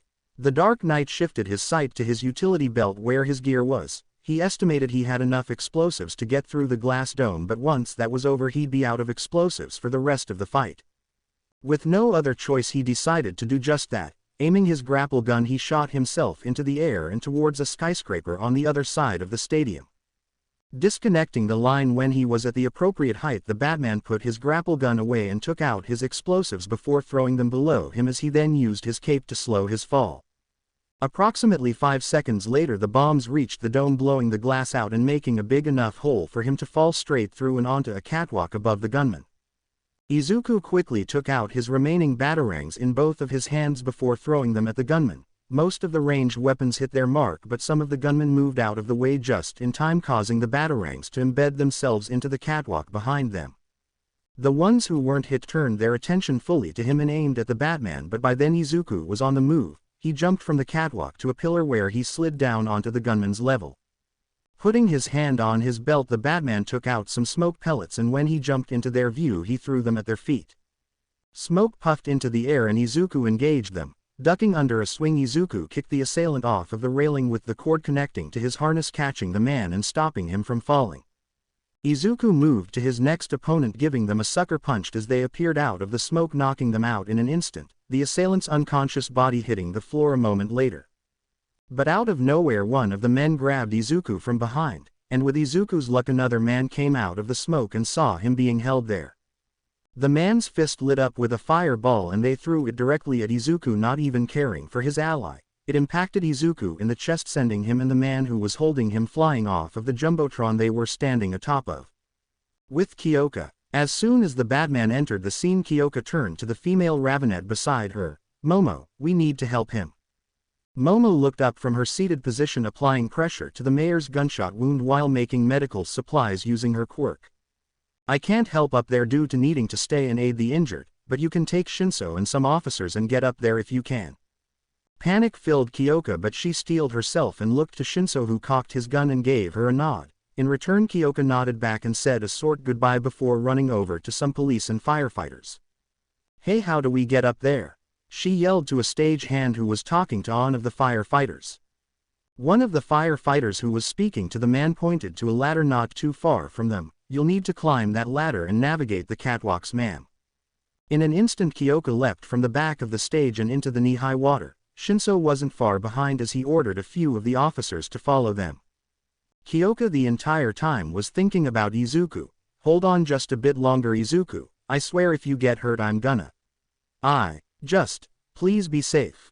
Back with Izuku. Izuku got out of the man's hold mid-flight and used his grapple gun to save himself from falling the 50-foot drop below into the crowd, but in doing so at such speed caused his shoulder to pop out of place. "Ah!" he cried out. He was able to hold on and get to a higher catwalk, but he groaned in pain as his shoulder shot painful waves of agony throughout his body. In a knee-jerk reaction, Izuku grabbed his shoulder and pushed it back into place with a sickening pop, just as painful as when it was dislocated. Gritting his teeth, Izuku stood up and jumped right back into the smoke, but this time he wasn't taking any chances. He used his EMP devices on stun mode, turning them into mini electric mines that detonated on his command. He threw the devices at the gunmen who were still standing in the smoke, and when they reached their targets Izuku activated them. Shouts of pain were heard next as most were out of the fight from being electrified. One of the men, however, was seemingly unaffected by the electricity due to his weak electric quirk, and in an act of genius used his brain and jumped to a catwalk Izuku had thrown his batarangs into earlier in the beginning of the fight. The man then took out his gun, a double-barrel shotgun, and aimed it at the wires holding up the jumbotron that Izuku and the unconscious men were on. The masked thug shot the wires twice, causing the large metal frame to drop halfway with only a few wires left holding it in the air. Luckily for the unconscious men, they were strapped into harnesses that caught them in case they fell. Izuku wasn't as lucky, so he slid off but was just able to grab onto the edge at the very last second. Izuku dangling there with only one hand on the ledge, and he tried to reach it with his other hand to pull himself up, but was stopped by pain as that arm was the one which was previously dislocated. Unable to get up this way, the Batman painfully reached for his grapple gun. When he grasped it, he aimed it up into the rafters of the ceiling and shot it. He switched hands mid-air to his non-dislocated arm and got out just in time as the man from before had reloaded and shot twice at where Izuku previously was hanging from. Even though he missed, that didn't stop the gunman from reloading and trying again. The Batman landed on an iron beam and ran across it, avoiding another two shots. This was a mistake on the gunman's part because the Batman was now able to jump from the beam and lounge across the gap between them. In a split second, however, the gunman loaded a shell into his gun and aimed it into Izuku's stomach when he was barely over a foot away from him. Bang! Izuku was missed the gunman due to this and hit the railing behind him. The bullet wound may have been fake, but the special bullets hurt like the real thing, causing Izuku to falter in getting up. Thinking he had the upper hand, the gunman slowly and carefully loaded 2 shells before approaching the Batman. Taking a robotic-sounding deep breath, the android aimed its weapon directly at Izuku's exposed lower face. Tilting his head up, the Batman looked right into its eyes with no fear. He just looked up at the android, emotionless but also with a spark of cunning in his eyes. "You're not gonna shoot me," the Batman said simply, as if it was a fact. The gunman, however, tilted his head. "And why is that?" Izuku's gaze went to his side and he smirked. "Because she won't let you." Recoiling a little at that remark, the gunman turned his head around to the bottom of a boot, slamming into his face and kicking him from the catwalk and causing the android to drop his gun. This boot belonged to none other than Kyoka Jiro, aka Earphone Jack. "Don't you dare touch him, you fucker," cursed the perplet. She turned to Izuku and said a watery smile at him. Izuku returned it with a smile of his own. "Good to see you, Kyoka," said Izuku while slowly pushing himself up. The punk-dressed girl didn't respond as she fell to her knees by his side and hugged him tightly. The tears in her eyes started to fall as she touched the spot where he had been shot. Izuku had been too close to the gun firing, and the exam bullet pierced his suit fully and went into his body, causing blood to flow down from his abdomen. "Why, you reckless, handsome idiot," she just barely was able to sob out while her hands clutched onto him. The Batman smiled melancholically at her and raised his hand. The hand attached to the shoulder that wasn't dislocated, and rested it on her chin because he honestly didn't know if he could use his other one anymore. He slowly lifted her head so her face was directed at him, and he leaned in, pressing his lips against hers in a gentle gesture of comfort and love. The kiss was warm and gentle, successfully calming Kyoka down and making her sadness slip away to be replaced by love and affection. The two didn't even address Shinso and the few police officers who arrived a minute later. They eventually broke the kiss and leaned back. Their eyes were locked in a heated exchange, but like they say, all good things must come to an end. This end came from the purple-haired detective. "So, you two done? Because we got bigger problems on our hands and need all hands on deck," said Shinso, feeling super awkward and like a third wheel. Kyoka blushed while Izuku just smiled at her, making her blush intensify. With her help, Izuku stood up and leaned against the railing. His eyes dropped to his bleed wound. With a grimace, he reached into his utility belt before grabbing a pair of tweezers. He then used his other hand to use his detective vision and looked to see where the bullet had gone. Gritting his teeth, the Batman used the tweezers to extract the bullet from the wound. It wasn't that deep, so a stitch or two would do the job, but for now he used a small bottle of alcohol disinfectant and a bandage from his utility belt to cover and keep the wound clean. Shinso, Kyoka and the police officers who saw all of this went as pale as ghost. One of the officers even puked into the long drop below them, with his buddy patting his back awkwardly. Izuku, after his impromptu patch job, stood to his full height and addressed Shinso. "Get these men down and cuff them. We have to help with the evacuation and I don't want them getting away." At that, Kyoka's eyes widened. "Is Batman? You're injured and need to rest after all you've been through today." The Batman looked to her and sighed. "I can't rest, not when I have a job to do." Kyoka tried to retort but was cut off by a loud crashing sound. They all turned to see the back of the stadium's rear entrance being broken through by a police car as a giant wave of water came crashing along with tons of debris. "Oh my God," said one of the officers at the site.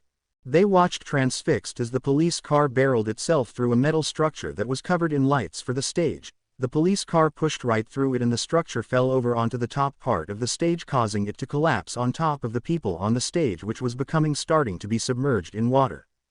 A power line connected to the lights was now torn and dangling, an electrified line that swayed side to side above a panicked crowd of actual students playing civilians dangerously close to electrocuting them all.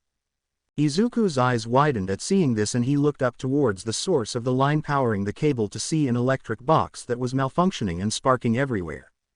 His mind raced with possible solutions, and he glanced to his belt for a tool for the job but found a horrific sight. He was out of gear, his batarangs had been used up, his explosives and even EMPs were also out, leaving him with nothing to use in this situation. But then his eyes went to his gauntlets, the 3 sharp blades that he added to them to grab and break blades. They could work. Although there was only one way he could use them, he'd have to cut that electric wire up close. Tilting his head, he looked upon to the wire and, as if feeling his resolve grow, Kyoka grabbed his hand. he turned to her and looked her in the eyes. "I gotta do this." Kyoka's sad face met his own. "I know, but that doesn't stop me from hating it." With a small peck on his cheek, Kyoka let him go, taking a step back as Izuku leapt into action. In the observation room. The room was quiet. They had watched Izuku beat the gunman but had sustained heavy injuries, from his shoulder popping out to being actually shot. And now by the looks of things he was going to do something even crazier than that, and this time the women were attracted to him, were genuinely scared for him and were visibly concerned. Aizawa turned to Nezu. "Pull the plug on the exam, Nezu. This is going too far, people could get hurt or killed." The principal stayed quiet, causing the entire room to look at him. They saw a gleam in his eye but his smile was gone. This surprised them, but not as much as what he said next. "The exam will continue. I have faith in Midoriya and you should too." Hound Dog stood up at this, he having been quiet for most of the exam until now. "Nezu, you can't be serious. Sure, he has done great so far, but we can't risk the lives of our students like this." Nezu finally took his eyes off of the screen to look directly into Hound Dog's eyes. "I'm dead serious, and they will be safe. Just watch and you'll see."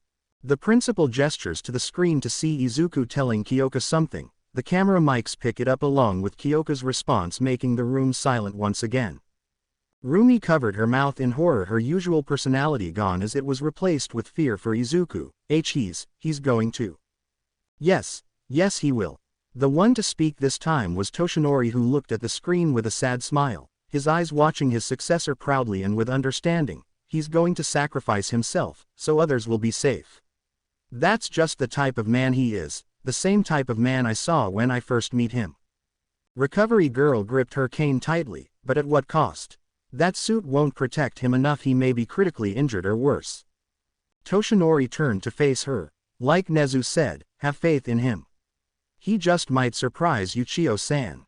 With that said, he turned back and watched on at the brave young man on screen, and after some thinking the others begrudgingly did the same.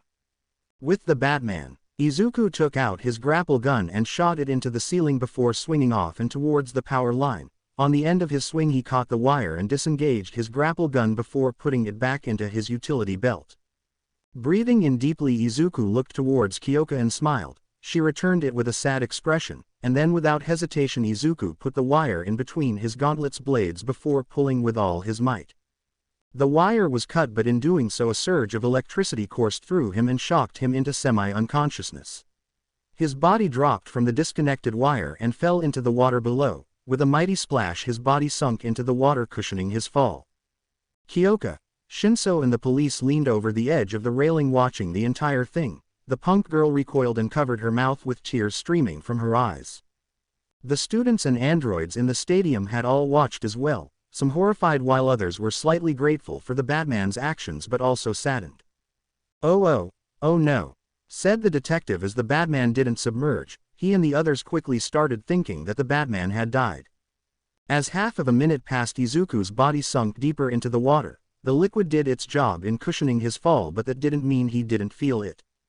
The wind had gotten knocked out of him and the small burns he attained from the electricity ached on contact with the water, and he was barely holding on to consciousness as he was slowly drowning.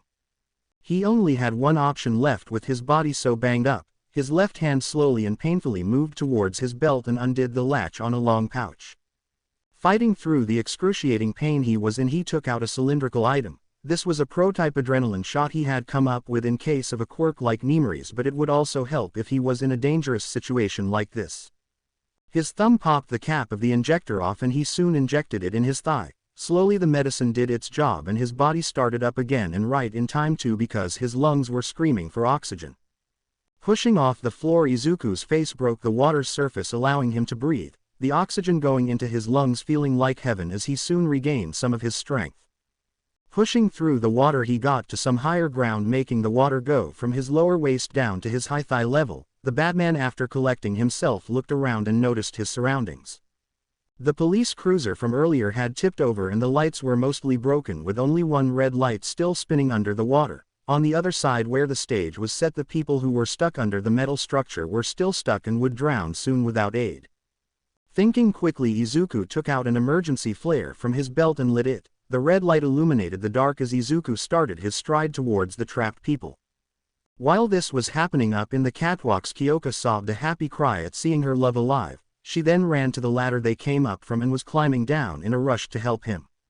Shinso decided to stay up in the rafters and help the officers in apprehending the gunmen who were still unconscious, but he did give one look of appreciation towards the Batman for his heroic act. The Batman strides through the water and climbed some fallen debris to get to the people stuck. He pushed a large pillar of structured metal pipes to reach them. Izuku then looked at the scared and frightened faces of the civilians, police and politicians. The Batman reached his unoccupied hand out for the mayor, who was in front with bandages on her shoulder. Her scared gaze was on him and Izuku could tell she was frightened. But just when he was about to speak, Momo moved through the water, her head having a butterfly band-aid on her temple with some real blood stains showing through it. She had been hurt when the light structure fell on them. Her hand grabbed his own and Izuku pulled her up and out of the water, and she gave him a hug before getting up and offer help as well. After that, a young android boy and the rest started accepting his and Momo's help. Some police even started going to their location and helping them evacuate the people. The light structure eventually collapsed fully into the stage, but by then Izuku with help got everyone out from under it. Once they were safe, the Batman turned and stepped into the water that was now up to his chest. He moved and the others to followed after him, and with the help of Kyoka, Momo and the police, they guided the people up to the roof of the stadium where the other heroes could be seen helping people outside the stadium. The observation room. Yes, he did it, cheered Rumi with tear stains visible on her face. Yukio wiped her own eyes as she nodded with a smile. He did, he's alive and he did it. Behind them, Recovery Girl let out a sigh in relief and spoke to Toshinori. You were right, but next time you support him purposely putting himself in danger, I will hurt you. The retired number 1 hero sweat dropped as he replied, I understand. You better, said Chio before leaning back into her seat while the rest of the room cheered Izuku and the others on. I don't doubt that Midoriya is a special young man, but he will have to keep in mind his own safety. After all, it's not just his mother who will be saddened if anything happens to him. There are now all these young women who value him, thought the elderly heroine. Her wizened eyes washed over the girls in the observation room, each having faces full of glee at the sight of the man they cared for being alive and somewhat okay. Time skip. The heroes along with the police had been evacuating since last night, the Gotham Square Garden building having been used as a shelter due to how large the roof was and how easy it was to get civilians to it by using the heroes' quirks.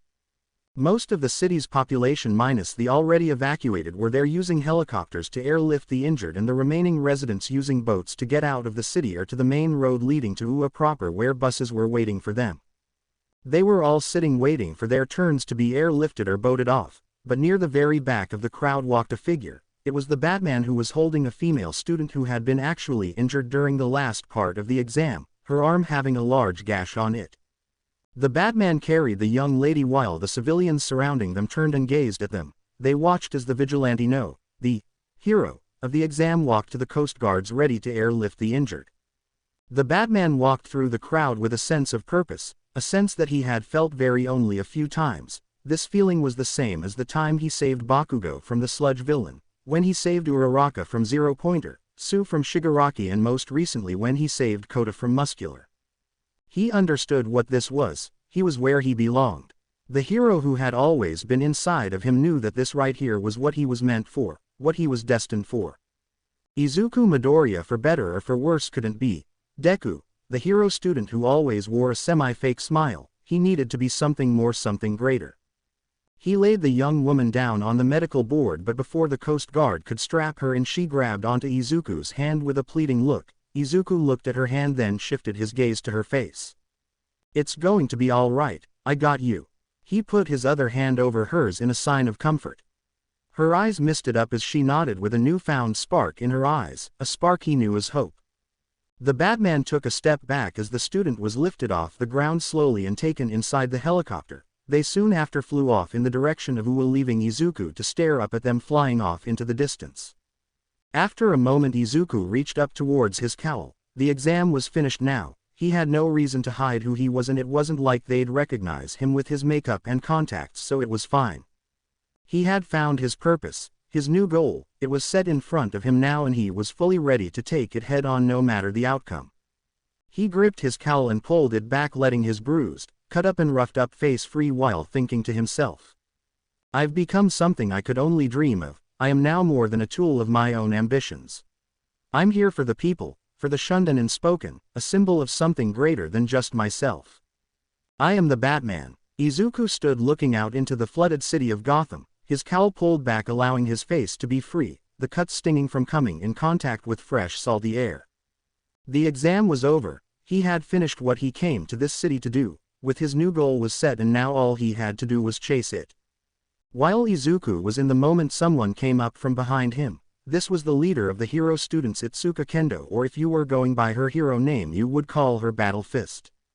Batman, the last of the boats have arrived and are about to take the rest of the civilians. The rest of the heroes and myself are going to with them.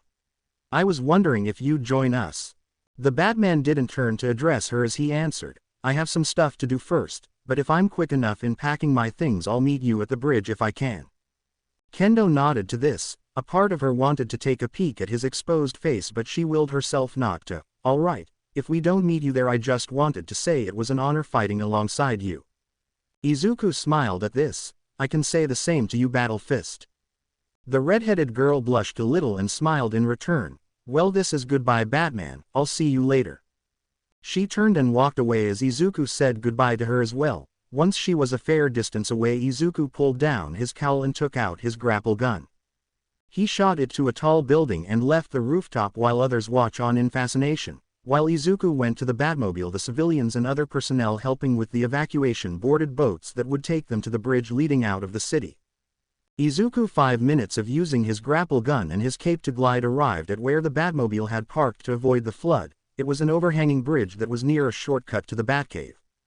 He landed on the roof of the Batmobile. It was mostly in good position besides a few scrapes and scratches on the paint here and there from the autopilot swirling through vehicles. He would have to upgrade that in the future. But besides that he was content with its condition since those could be buffed out later. Without delay Izuku entered the Batmobile and turned on the engine, causing it to roar to life. Driving off, the wheels skidded on the still damp road. He went down a wide alley and into an abandoned garage with a click of a button where a tunnel would take him down to the old train system. From there he navigated his way to the Batcave. It took him 10 minutes before he arrived at the untouched station, the water having not gotten to it due to the way it was built to withstand a flood like the one the city had gone through. Izuku connected that Nezu designed it this way purposely for that very reason. But enough of that. Izuku exited his car and stripped out of his dirty and damaged suit before getting into some street clothes. He then went through packing his belongings and storing the Batcomputer into some of the crates that they came in. This process took him about an hour of work, but he eventually got it all packed and strapped to the top of the Batmobile. But before leaving he gave one last pass through the place he called home for the past couple days. He walked through the bedroom area he slept at, the arsenal area that used to hold his gear, where the Batcomputer and Batmobile had been placed previously. His memories of the exam, for however short it was, were all valuable in making him who he was now. They made him realize the hero he needed to be for himself and not the hero he believed he needed to be for others and his past trauma. The hero he originally wanted to be was a copy, a bastardized version of his mentor All Might. But now he would be his own hero. The Batman, a caped crusader who would take actions needed for the good of the world while not letting the minority suffer. With his nostalgic moment finished he turned and walked to his car, and right as he grabbed the handle to the Batmobile he heard a screech. Tilting his head around he saw a small black shadow moving through the air. On closer inspection it was a rather large bat. Izuku smiled upon seeing it and shook his head with his eyes closed at the irony. The door to the Batmobile opened and Izuku entered with a sigh of relief. His hands gripped the wheel while the tires screamed out as the car peeled out and flew down the tunnel leading towards the bridge to enter Gotham. Leaving the bat to screech and perch on the ceiling looking directly at where Izuku had left from, its red eyes gleaming in the lights of the cave. In the observation room, a big sigh left the lips of Aizawa at seeing the exam finally concluded. Recovery girl had left a long time ago to help with any wounded, and so far the count was 47 injured with minor injuries, with no serious injuries being reported. The raven-haired teacher combed through Emi Fukukado's hair. This was the real name of the heroine Miss Joke, and Aizawa was a little confused on how he felt about her. The two had gotten closer due to the exam and Aizawa was genuinely thinking of asking her out on a date with how things had gone so far. Sure, she was annoying at times, but he didn't really dislike that about her due to her cute side. Emi was sleeping and snuggled into his side, her face buried in his neck as she slept. Aizawa had a small smile form as he basked in her presence and made his decision to ask her out. But the warm atmosphere had to end as Present Mike walked towards him. "Yo, Aizawa, we gotta get to the auditorium and set up the debrief for the exam." The Ravenette's face scrunched into a glare as he looked at one of his longtime friends, but he relented. "Fine, let me wake up joke and we'll meet you there." Smirking at his gruff best friend, Mike nodded. "Sure thing, but don't spend too much time cuddling with her or you'll miss the debrief." Aizawa's eye twitched and he let out a sigh. "Mike, the debrief is in 2 hours, I'm not going to miss it, so stop messing around and fuck off." Mike chuckled to himself and bowed. "As you command, Coffee King, and may you and Mrs. Coffee Queen have a wonderful time." Throwing a pen hitting Mike in the forehead, Aizawa growled but made sure not to raise his voice. "Get out of here already, you damn blonde." Rubbing his forehead with a frown, Mike begrudgingly left, mumbling about coffee addicts and their tempers when it comes to ruining his fun. This left Aizawa and Emi alone, and after waiting for Mike to be fully gone, he leaning his head into Emi, the heroics teacher, whispered, "You know, I can tell you've been awake for the past 10 minutes, right?" Miss Joke opened her eyes and looked up at him lovingly. "Oh, I know, but that didn't stop you from running your fingers through my hair now, did it?" With a blush, Aizawa replied, "No, I guess it didn't." Smiling at the man she cherished, Emi leaned in and gave him a peck on the cheek. "I expect you to pick me up at 6:30 tomorrow when you get off work. I'll be at the front desk of my agency waiting for you." He looked at her with a quirked brow. "And what exactly do you have in mind?" Emi rolled her eyes but responded with an amused smile. "You taking me on a date to a cat cafe a couple minutes walk from my agency, and you don't need to dress up. I'll be in my civilian clothes, so you don't need to dress up all fancy." Keeping quiet a few seconds, Aizawa nodded. "I'll be there. Do you want to go to the debrief of the exam?" Emi smiled and kissed his cheek a second time. "Sure, sounds fun." The two stood up and walked out to the train tunnel with their hands locked together, neither noticing the lipstick on Aizawa's cheek. Time skip. The debrief had been pushed a few hours more due to all the preparations the teachers had to do and the request from Recovery Girl to let the injured students participate after being healed. This worked out better because by the time Izuku got back to the bridge, he drove alone, having missed the buses, and was going to unpack his belongings. He drove to the private garage he made his equipment in for the exam given to him by Nezu and unpacked everything before going and getting some treatment from Recovery Girl, who wasn't too pleased with him. One scolding and a healing kiss later, and Izuku was out like a light, his exhaustion finally catching up with him and making him sleep for about 3 hours. When he woke up, he had 10 minutes left until the debrief. Izuku shifted and sat up out of the bed to be met by the gaze of the principal, who was sitting at the side of his bed with a large briefcase. "Hello, Midoriya. I have come to congratulate you on your performance during the exam. You really knocked my expectations out of the park, and I'm not the only one who thinks this." Izuku smiled sincerely at the chimera. "Thank you, sir, but I still need a lot more experience in the field before I accept such high remarks from you or anyone else." Smiling his usual creepy smile, Nezu nodded. "I agree full-heartedly, but I'll get into that later. For now, I have a present from your support technician Hatsume and a few friends of yours." Gesturing to the case, Izuku raised an eyebrow and looked back and forth between it and the principal. After a reassuring nod, Izuku picked up the case and he placed it on the bed. His thumbs undid the latches and he opened it fully to show its contents. Izuku's eyes widened at its contents before turning his head towards Nezu in disbelief. Nezu continued to smile as he explained, "I had Ectoplasm retrieve your damaged suit from the police evidence locker and gave it to Hatsume and the daughter of David Shield. They both worked on fixing it up while you helped evacuate the people through the end of the exam and finished it up an hour ago." Izuku couldn't help but smile widely at that. His eyes scanned over the completely repaired suit and the note on top of it. He picked up the note and read it to himself, his smile never disappearing as the more he read the more grateful it made him feel. "Hey there, Muscles, it's Mei Hatsume. Oh, also Melissa Shield is here too. We worked on your baby and fixed it up for you. Gotta say it's a work of art, but with tons of improvements to be made in the future. Have you ever thought of adding sharp claws to the gloves? Shield is yelling at me for asking that, but whatever, I guess. Come to the support course and we'll make babies together, all three of us." Shield passed out for some reason. So I guess that's the end of this letter. Hope you aren't hurting from your injuries. I'll probably make something to help with that in the future. Anyways, this is goodbye. Love, Mei Hatsume of Hatsume Inc. and Melissa Shield, my new assistant. He chuckled at Mei's over-the-top personality and put the letter down after folding it back up. His eyes went to the suit and he turned the chimera. I'm gonna go out on a limb and say you want me to come to the debrief dressed in my vigilante suit for dramatic flair. Nezu nodded gleefully. You know me so well, Midoriya. That's exactly why I brought it. I'll leave you to get dressed and we'll go to the auditorium together.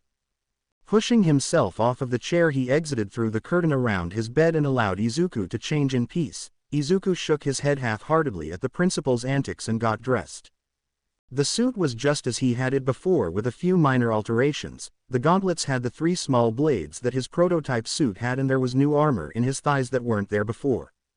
He didn't mind the changes as they didn't interfere with movement and were adjustments he would have made eventually, and after moving his arms he found that the armor had been changed slightly as it was lighter than before. Most likely Mei or Melissa switched up the alloy used to forge the chest plate and other pieces of previously damaged armor. They still felt strong, but he'd have to ask what they used to make sure it was up to his standards. After making sure he had all of his gear strapped securely, he nodded to himself and pulled back the curtain to reveal the principal and recovery girl waiting for him. Chio huffed at the sight of her most visited patient. Good to see you're wearing something to actually protect yourself. God forbid you continued wearing that basic cloth fabric that gave you no protection against villains. Izuku's sweat dropped. I understand where you're coming from, but that was strong tear resistance fabric. It's not my fault OFA shreds through most material. Recovery girl hummed in thought for a moment before sighing and responding, that's true, but I'd like it if all heroic students wore such protective suits. It sure would help when you hero students get scraps and bruises and come running for me to heal you. Apparently knee and elbow pads don't exist anymore. She said the last part sarcastically, and it made Izuku think of his classmates' suits, and to be honest, she was onto something. Especially some of his female classmates like Momo, who had zero protection and was basically wearing a sexy bikini. You're not wrong. I'll probably have to talk with some of my classmates on upgrading their costumes. I have a few designs drawn already that might help convince them to get better costumes that cover their weak points.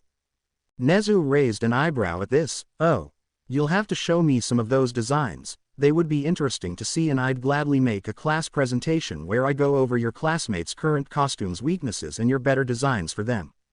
Izuku smiled proudly. Of course, sir. Off to the side, Chio thought to herself. Hopefully these two actually get them to change their costumes. Whoever thought going with costumes ideas based on comic books was an utter idiot. There's a big difference between what's alright in comics and in the real world. With that all said and done, they 3 walked out of the nurse's office and towards the auditorium. While they walked, however, Nezu let Izuku in on some news. They were in the courtyard when Nezu piped up. Ah, I almost forgot to mention this, Midoriya, but some of the students were able to record and post some of you and your interactions with the Riddler during the exam, and even got the last part of the exam in the stadium as well. Izuku stopped walking and looked to Nezu with a surprised expression. How?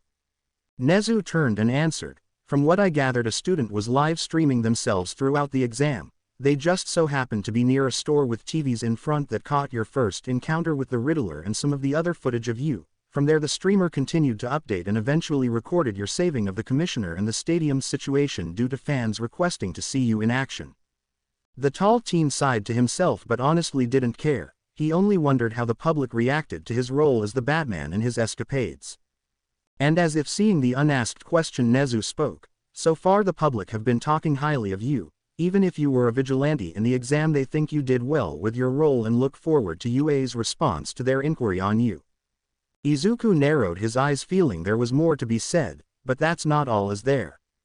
Nezu smiled at his promising student. I knew you'd catch on. Yes, there is more. Some vigilantes at large have been posting some things on the dark web about you, but here's the strange thing. They all are praising your efforts and tactics. Some even think you are a vigilante doing me a favor. Now that was not what Izuku expected. For one, there were vigilantes on the dark web. What did they do? Post selfies with beat-up criminals? And secondly, they thought highly of him. That was a little too much for Izuku at this time, so he'd have to shelve that for later. Letting out a deep sigh, Izuku responded as they started up walking again. As strange as that is, I don't think I have the mental capacity right now to deal with or digest that tidbit of information. Snorting, the elderly heroine piped up. That's gotta be the smartest thing you've said in the entire time I've known you. Izuku's sweat dropped. I'm not Toshinori-sensei. I'm not that idiotic when it comes to understanding myself and my limitations. I do, however, ignore those limitations when needed in rough situations. Recovery girl grumbled at that, and Izuku could hear a faint. He's just like that blonde buffoon, he merely dresses up his words better. By then, however, they had reached the back entrance to the auditorium. Entering through the back door, they saw some of the staff behind the curtain of the stage. Izuku noted that there were more people than he expected, with some he didn't think would be there, like the Pussycats and Koda, to who he believed to be the HPSC president, along with some heroines, those of which were Mirko, Yukio and Miss Joke. The green-haired comedian was clinging to his teacher Aizawa. Upon hearing the door open, the occupants backstage turned and were surprised to see the Batman in person, amongst them a few squealed like fangirls. These being Pixie Bob, Ragdoll, Midnight, and, to Izuku's surprise, Mirko of all people. Izuku was surprised to the point he raised an eyebrow at their reactions, causing the said women to blush and turn away in embarrassment. But before Izuku could unpack that can of worms, some little footsteps were heard and the Batman felt something collide with his leg. Glancing down, he saw Koda looking up at him in admiration and stars visible in his eyes. Smiling a small gentle smile, Izuku knelt down and patted his head. Hey there, Koda, something tells me you watched the exam. Koda nodded sheepishly. I did, you were really cool. Izuku chucked at that. Thanks, how do you like my new suit? With the stars in his eyes shining brightly, Koda cheerfully replied, it's so cool. And your car is really awesome too. Thank you, I made them all myself. Izuku said before standing up and waving to the other adults in the room in greeting. Present Mike and a few others waved back, but Mandalay walked over and spoke to him. Hello again, Midoriya. Koda really enjoyed seeing you work and thought you were mega cool, as he put it. Blushing, Koda denied it. I didn't say that, I said he was cooler than he was before at camp. Izuku continued to smile as he responded, well, thanks you, Koda, and I'm glad you liked it. But I'm pretty sure we have a debrief to get to, so we shouldn't keep everyone waiting. Koda reluctantly agreed with this, but couldn't stop himself from pouting. Upon seeing the pout, Izuku ruffled his hair, making Koda giggle and his pout to be replaced with a genuine smile. Mandalay thanked him quietly for that, in which Izuku replied with a short and quiet, you're welcome, before joining the others behind the curtain but a little off to the side and out of view of the audience's sight. He greeted the staff and guests, who were all too eager to see the Batman up close. Toshinori even teared up, saying Izuku was so cool, but was soon whacked by Gran Torino, who in his own words said it was for being a big baby. Izuku greeted them all and chatted with everyone until Nezu quieted them down since they were starting. The green-haired teen did notice how the females were acting a bit strange towards him and figured out why when he caught Mirko looking at his rear while licking her lips. He wasn't as dense as people believed, and from recent discoveries with Momo and Kyoka he could tell that most of the woman sans recovery girl, the HPSC president, and Miss Joke had some form of affection towards him. But he didn't have long to dwell on this discovery, as Nezu opened the curtain just enough to show most of them. Izuku was hidden in the shadow of the curtain, unseen by the crowd of students.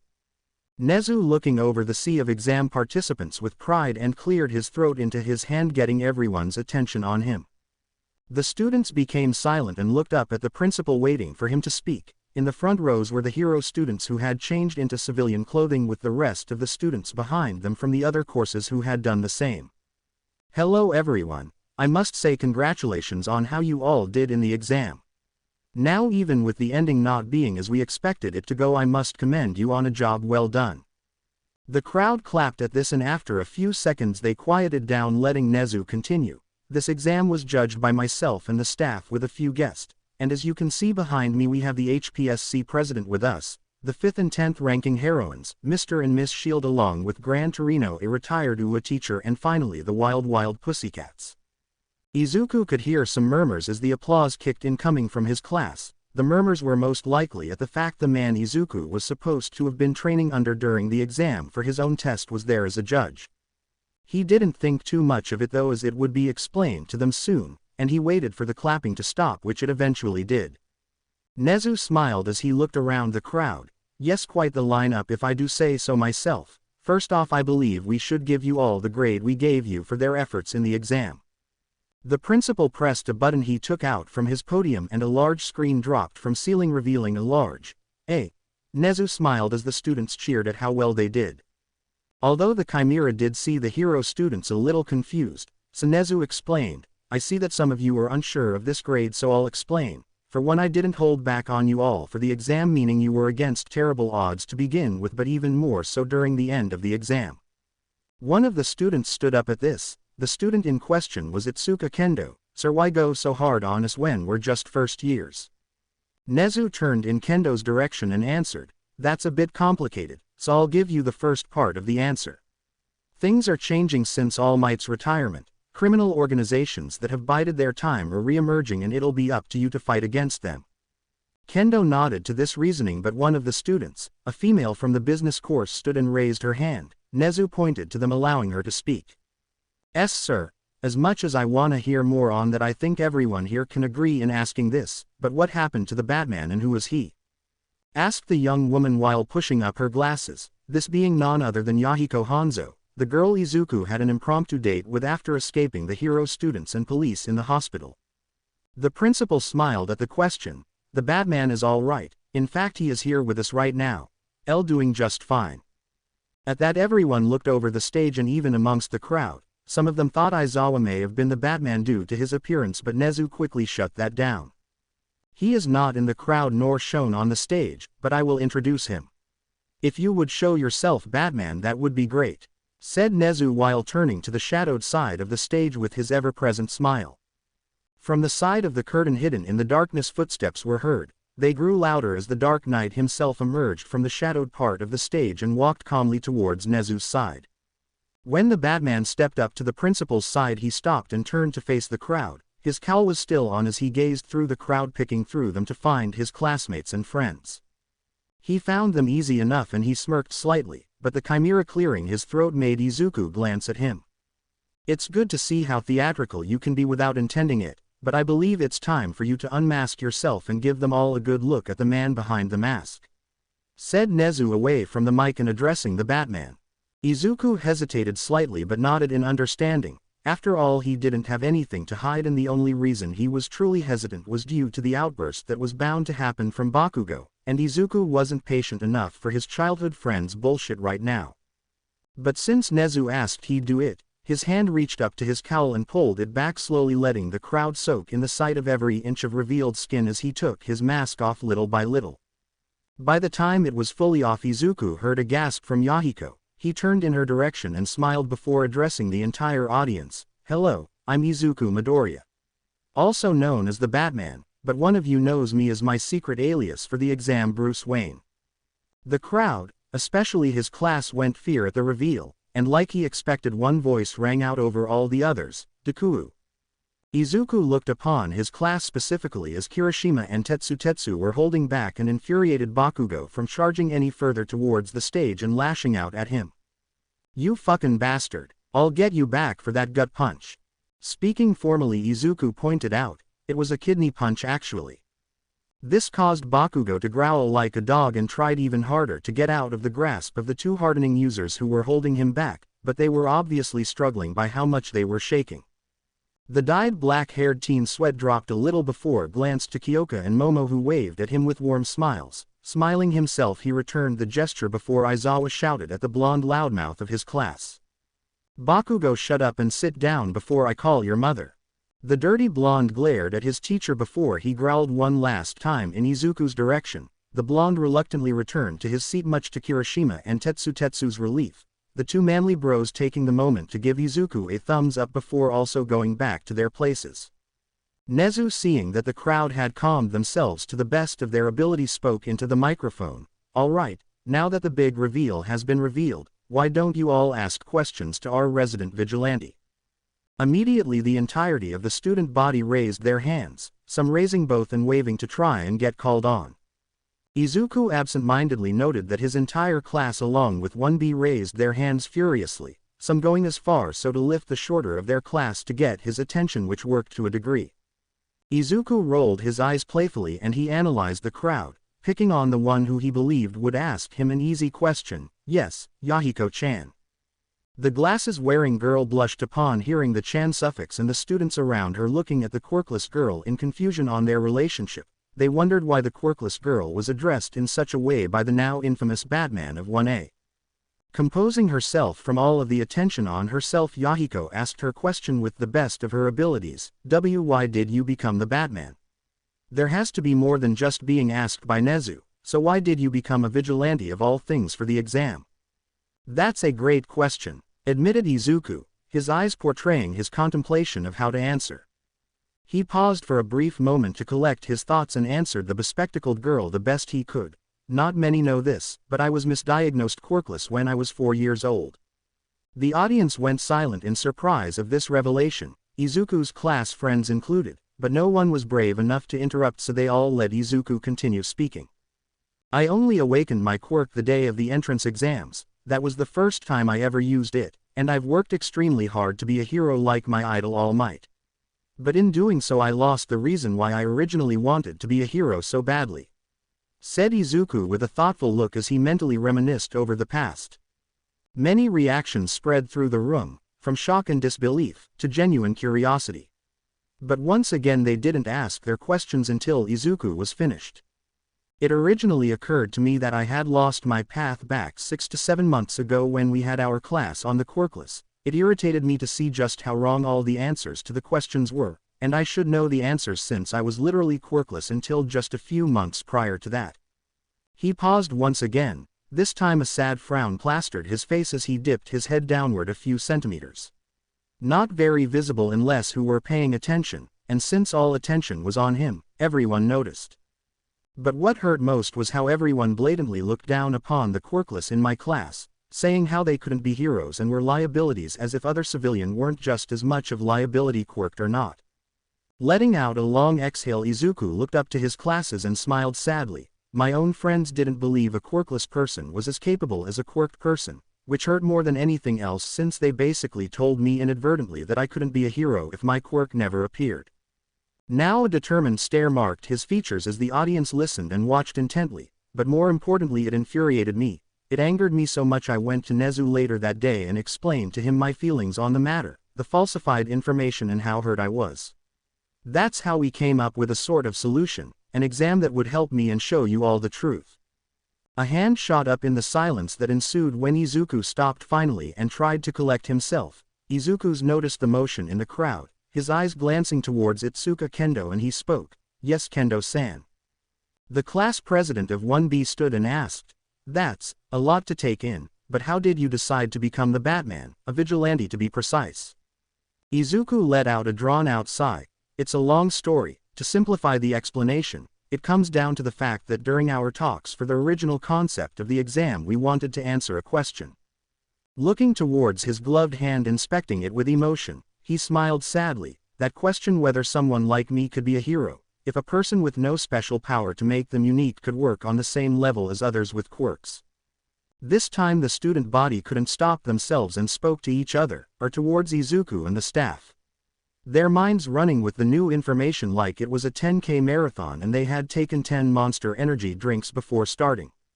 It was to be expected from them as they had been molded in the mindset of that strong and flashy quirks ruled above all in today's society, but with a raised hand Izuku quieted them down, surprising some and impressing most at his opposed authority over everyone. After seeing everyone had their eyes on him, the Dark Knight explained more on his beliefs. Now I understand what you're all thinking, that this is absurd and ridiculous. However, you have to look at it from the point of view of someone like me who lived for years being told I couldn't be a hero without a quirk, being belittled every single day. And even when I unlocked my quirk the day of the entrance exam, I still had lingering doubts that I couldn't help but feel. No matter how much I thought I had changed, the feeling never left me. His words struck the strings inside Melissa, Toshinori and Yahiko's hearts, but most importantly it hit the blonde bomber Bakugo the most. The blonde hero in training had told Izuku he couldn't be a hero his whole life, and even now he had reservations for the teen he knew since childhood. But the thing that hit hardest was the realization of what Izuku had mentioned earlier. If he could be a hero without a quirk, but doesn't that mean Wait, but that couldn't be. The blonde's eyes widened as he understood the real reason Izuku wanted to be in the exam now. He fought the entire exam quirkless, using support equipment to prove he could have been a hero without a quirk, and he succeeded. I was wrong. Bakugo's face was a mix of conceded defeat and acceptance. He was wrong. The proof was in front of him, and even though he was arrogant, prideful and everything in between, even he could accept the reality in front of him, and that reality told him that Deku no, Izuku Midoriya could be a hero too despite his claims. Hey, Bakubro, you good? Asked Kirishima in a worried tone. Looking towards his one and only true friend Bakugo, contemplating on what to say, he wanted to lash out as per his usual routine, but something stopped him. In the back of his head a voice that he had always ignored was speaking once again, and for once in his life, Bakugo listened. No, I'm not all right. But we can talk about it later, the blonde said in a low but still audible tone. Surprised by his friend's uncharacteristic words, Kirishima could only nod and ponder on what had changed in his friend to make him act so differently from before. The interaction between the two didn't go unnoticed by Izuku, his trained eyes looking at how everyone reacted and their unique reactions when speaking to one another. Glancing to Kendo, Izuku spoke with confidence. I hope that answers your question, Miss Kendo. Said girl nodded with a faint blush. It has, thank you for answering, Midoriya-kun. She sat with lingering emotions swirling inside her from what Izuku said, added with the way he looked at her with such confidence made her knees feel weak and a blush appear on her face. He had no right to be so damn handsome and charming. With a bite on her nail she contemplated how good he looked in his suit, and her blush turned to the same shade as her hair. She didn't notice how a few females in the audience and on stage noticed her reactions, but said ladies didn't bring it to light and instead bookmarked it in their minds to address it later. Izuku sensed that it was time for the next question and said as much. I believe you all still have questions. Everyone raised their hands at this, causing Izuku to sweat drop, but taking it in stride pointed out a female he didn't remember the name of. You, the brunette from class 1B. The said female stood showing off her short stature with a phone in hand, apparently taking notes. Why yes, I'm Komori Kanoko. I'm a streamer part-time to help with my hero idol career I hope to have once I graduate, and I ended up streaming a large amount of your time as the Batman. I was wondering how you survived the explosion. Is it your suit or was it part of your quirk? Grimacing at that memory, Izuku explained the entirety of that incident and how he ignored the danger and injuries he sustained to continue pursuing the exam. A few more questions were asked and Izuku did his best to answer with the best of his abilities, from how he got into shape to be the Batman, including his workout schedule which made them all pale at his dedication, or what were all of his gadgets and how he used them throughout the exam. That last one being Maze, the pink-haired engineer, wanting to know the names of his gadgets. Babies, she was pretty miffed at the simple named hacking device, as its name was too bland and boring. Izuku had to relent to it being a poor choice of name after hearing the rest of the student body agreeing with her, and it was after some crowd suggestings that the previously known hacking device was renamed the cryptographic sequencer. It was a little much in Izuku's opinion, but the rest in the auditorium loved it, leaving Izuku with no choice but to accept the change. But now at the very end of the Q&A session, Izuku chose another of class 1B, specifically he picked the prickly green-haired maiden Abara Shiozaki. The Christian girl stood from her seat and had her hands clasped together as she spoke her inquire. Midoriya-san, you mentioned awakening your quirk at the beginning of the exam. In other words, you lived quirkless for most of your life. Izuku nodded at the statement made at him. That is correct, Shiozaki-san. How exactly does this connect to your question? Looking at the man who had undoubtedly suffered severely yet preserved, the young woman spoke with a glimmer of hope that he'd answer the opposite of what she expected him to.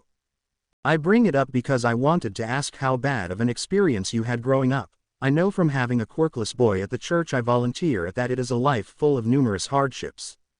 The solemn expression on Izuku's face told her and the rest that what she expected and hoped against was the unfortunate truth, and Izuku answered as such. It was. Sigh, I'm sorry to say, but being quirkless in this society is one of, if not the worst circumstances one can be born into, whether it be excessive bullying from the age of 4 and getting worse as the years go by, or the fact that people don't see you as less than human. To the point some businesses and establishments will refuse you service. It is not an easy life by any means. Sniffle. Abara cried tears of melancholy as she comprehended his words. She quickly prayed for Izuku's protection and happiness. Her mental prayer towards him would be that he lived a long and happy life with a wife who would love him for the rest of their lives. Mentally a picture of herself and Izuku appeared and she couldn't help but feel the unholy feeling of glee from seeing herself pregnant with his child, as he held her softly with their hands showing off wedding bands. This mental image was unknown to everyone, but once again the girls who liked Izuku noticed as if it was a sixth sense that a girl was falling for their crush. But while the subject was on Izuku's bullying, one of the pro-heroines on stage took the chance to ask about the finer details. Mirko, or Maruko to others, since the saying is basically the same, had become a big fangirl for Izuku Midoriya. This was to be expected when said man ran around in black tights kicking all kinds of ass while being the type of boy her mom warned her about when she was younger. And apparently she was still very much interested in those types, and the new Izuku was exactly what she wanted. Dark, tall and handsome with an intensity to make her wetter than a slip and slide to boot. So when she heard he was bullied for bogus bullshit just like her growing up, well, she was pissed the fuck off to a new level of degree she had never felt before until now. Hey handsome, got the names of those bullies who hurt you growing up? I'd like to have a very long chat with them, said Mirko with a feral smirk showing her intent to do more than talk, but also with an obvious blush marks appearing on her cheeks she couldn't hide. Izuku turned and looked into her dazzling ruby eyes, her reddened cheeks making her look cuter than she usually was when he saw her on TV. In a moment of confidence Izuku did something he never would have expected himself of doing. I have names, but Nezu called dips, so you'll have to ask him to help.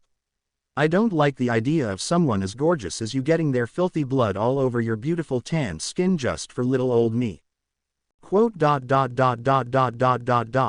F fuck, when did you learn to flirt? Said Rumi as her tanned skin turned beet red, her tail wagging furiously behind her showing how much she liked him calling her gorgeous. Giving a small smirk Izuku shrugged. I didn't, just went with my gut. Rumi blushed further, her ears flopping as she turned away from the man before her. He was too damn attractive for his own good. Meanwhile, as this was happening, a select few women glared daggers into Rumi as they murmured in their heads, that should be me. Luckily before said group of women could jump the stage and do something they'd regret only slightly, Nezu spoke up, getting everyone to turn to his small figure on the stage. As much as it is amusing to see you flirting with Miss Usagiyama, I do believe we have time for one last question, said the Lord of Blackmail, Tea and Chaos. Izuku understood where Nezu was coming from. He had been answering questions for a while now and was wanting to get autographs from the pro-heroes before they left. Turning to the crowd, Izuku saw that the majority of the crowd was still raising their hands to be called on. He honestly sweat dropped at that. Was he really that interesting? So going with his instincts, Izuku called on the woman who had been on his mind since the exam had ended in her accidental impromptu confession while confronting the Riddler. Momo-chan, what would you like to ask me?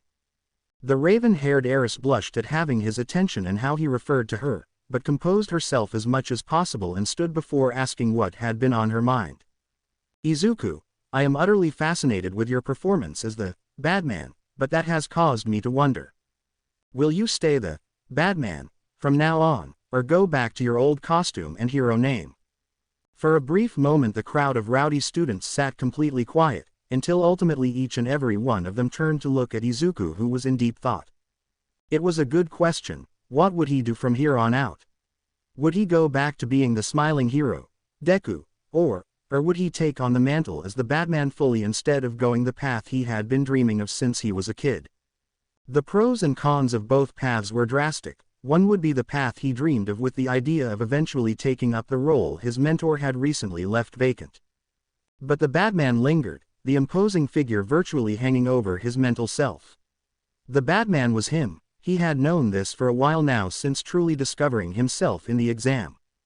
In the mental landscape, his mental interpretation of himself became indulged by the Batman, until only he remained, the true Izuku remained. And as frightening as it sounded, Izuku understood that this was the right way forward. The world didn't need another All Might. Slowly Izuku's eyes glossed over his friends and fellow hero students, a plan already forming. The world was in need of more than All Might could provide. The world needs heroes plural to stand up and take up the good fight. More importantly, The world needed true heroes who fought tooth and nail to keep people safe, and beyond that. They needed to be heroes in more than just saving lives, but their smiles and hearts as well. So with that in mind, Izuku spoke, his personality visually shifting as his stature changed. His shoulders leaned back, his back straightened while his eyes hardened with intensity and a pressure that many in the audience only recognized from their past experiences with the previous number one hero currently standing on stage. I have been looking for what type of hero I wanted to before this exam even started, and I've recently found my answer. Spoke Izuku, his tone the exact same way he spoke while playing the role of the Batman. Lifting his cowl and putting it on, Izuku's eyes burrowed their gaze into the crowd as he spoke with absolute conviction. I am the Batman, and I will rise to be a hero who will become a mythical legend. And I won't be alone, I will push my class and Class 1B to rise with me as well. Murmurs started in the crowd, the majority being from Class 1A and B, but they were stopped abruptly as Izuku continued. The world has built itself on All Might and his image, but with him gone crime has risen, the villains in the dark who were plotting until he retired have finally returned. Grimace spread through the audience, the teachers and HPSC president included. But by now they were all hooked on his every word. Narrowing his eyes, Izuku's cowled glare made a few of the skittish students gulp. Our society clung to him as if he was the only hero worth putting on a pedestal, and in doing so became dependent on him entirely. Clenching his fist, Izuku gritted his teeth. We unknowingly turned All Might into our only lifeline, and with him now gone we are left with no one to truly take his place. The audience and heroes by now were looking upset, and the words of the HPSC president summed up their frustrations. The woman spoke with a glare directed at the young hero. What exactly are you trying to get at, young man? Glancing to the influential woman, Izuku's glare matched her own, but his was somehow colder and more chilling. I'm saying that we need to be better. No more symbol of peace that we can throw the weight of society on as everyone else coast by. Crossing her arms at that statement, the brunette woman raised an eyebrow. And what do you suggest we do? We need a symbol to make the people feel safe, to not worry about random attacks, to trust that there is someone to save them. Izuku stood unflinching under the pressure the woman in front of him had passed on to him with her questions. However, the Dark Knight knew exactly how to answer. You're thinking too simple. A singular pillar of heroism like All Might will make it so we get right back into the situation we are now when the next symbol retires. So instead of thinking inside the box, think outside of it for a moment and try coming to the conclusion I have already come to. The entire auditorium was silent once again. Even the loudest and boisterous of those attending this debriefing were dead quiet as they mulled over what Izuku was trying to get at. That's until someone got it. Everyone turned to Denki Kaminari, the electric blonde, looking at Izuku with a shocked look, pun intended. Bro. You're not thinking what I think you're thinking, right? Asked the child of Pikachu. Izuku turned and his gaze caused Denki to eep out loud and try and hide behind Shoji. Internally Izuku rolled his eyes, but he got to the point. What are you referring to, Kaminari? You may just be right on your assumption. Slowly the blonde peeked out from Shoji and gulped, his voice quivering as he tried his best to answer while having not only Izuku's gaze on him but the entire auditorium as well. I was sorta thinking that you may be talking about making multiple heroes to fill the gap All Might left. So kinda like a bunch of symbols of peace, but not just for peace but all sorts of stuff? Smiling genuinely, Izuku nodded in approval, causing not only the students but the heroes and teachers to be shocked at what Izuku was insinuating. The idea of multiple All Might patrolling through Japan was just extraordinary, if not completely batshit insane at the same time. But the principal cackled in glee. His favorite student had come to the same conclusion as he had by now and was happy to see him trying to implement it already. I am glad to see I am not the only one to see this answer. I'm proud to see that you and I are on the same page, Midoriya. Another shock went through everyone as they heard this, but the most shocked by Izuku's idea had to be the HPSC president. Mentally she berated herself for not seeing the clear answer from the start, but also the fact she nor her colleagues had thought of it sooner before All Might had ultimately retired. Facepalming and grumbling to herself, the influential woman set her eyes on the young man in front of her. The fact this student thought of something that no one else besides Nezu was frightening and somewhat comforting in a way. This young man had potential, and she knew he'd be great one day. All he would need was some more practical experience and he'd be in the top 10 in no time. There was no doubt in her mind of that. Yet, that one thought brought an idea. An idea just as brilliant yet risky as the one she had just heard to solve the problems currently plaguing her. With a few seconds to think, Madam President came to a decision. It may be a risk, but in this business of heroes and villains, risks were what the world was built on. Clearing of her throat caused Izuku to turn towards her with a curious glint in his eyes, and she could feel the room's eyes shift to her. "Mr. Midoriya, I would like to offer you a deal." Raising his now infamous bat brow, he asked in a serious tone that masked his curiosity. "What kind of deal, and what's the catch?" Smiling at his perceptiveness, the grown woman answered. "There is no catch, other than guidelines of continuing to keep good grades and doing things in an appropriate manner during hero work. There are no catches. Are you perhaps interested?" Izuku's stare intensified and he stood in tense silence for a solid few seconds, making the woman nervous despite her efforts to hide it. Eventually Izuku broke his silence and spoke.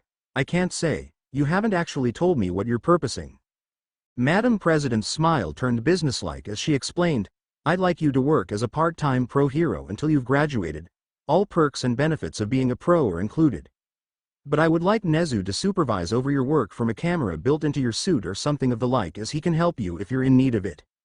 Gobsmacked expressions filled the room at this ridiculous offer. Some were even jealous but couldn't complain, as Izuku had shown the fact he could easily work as a pro from his earlier performance.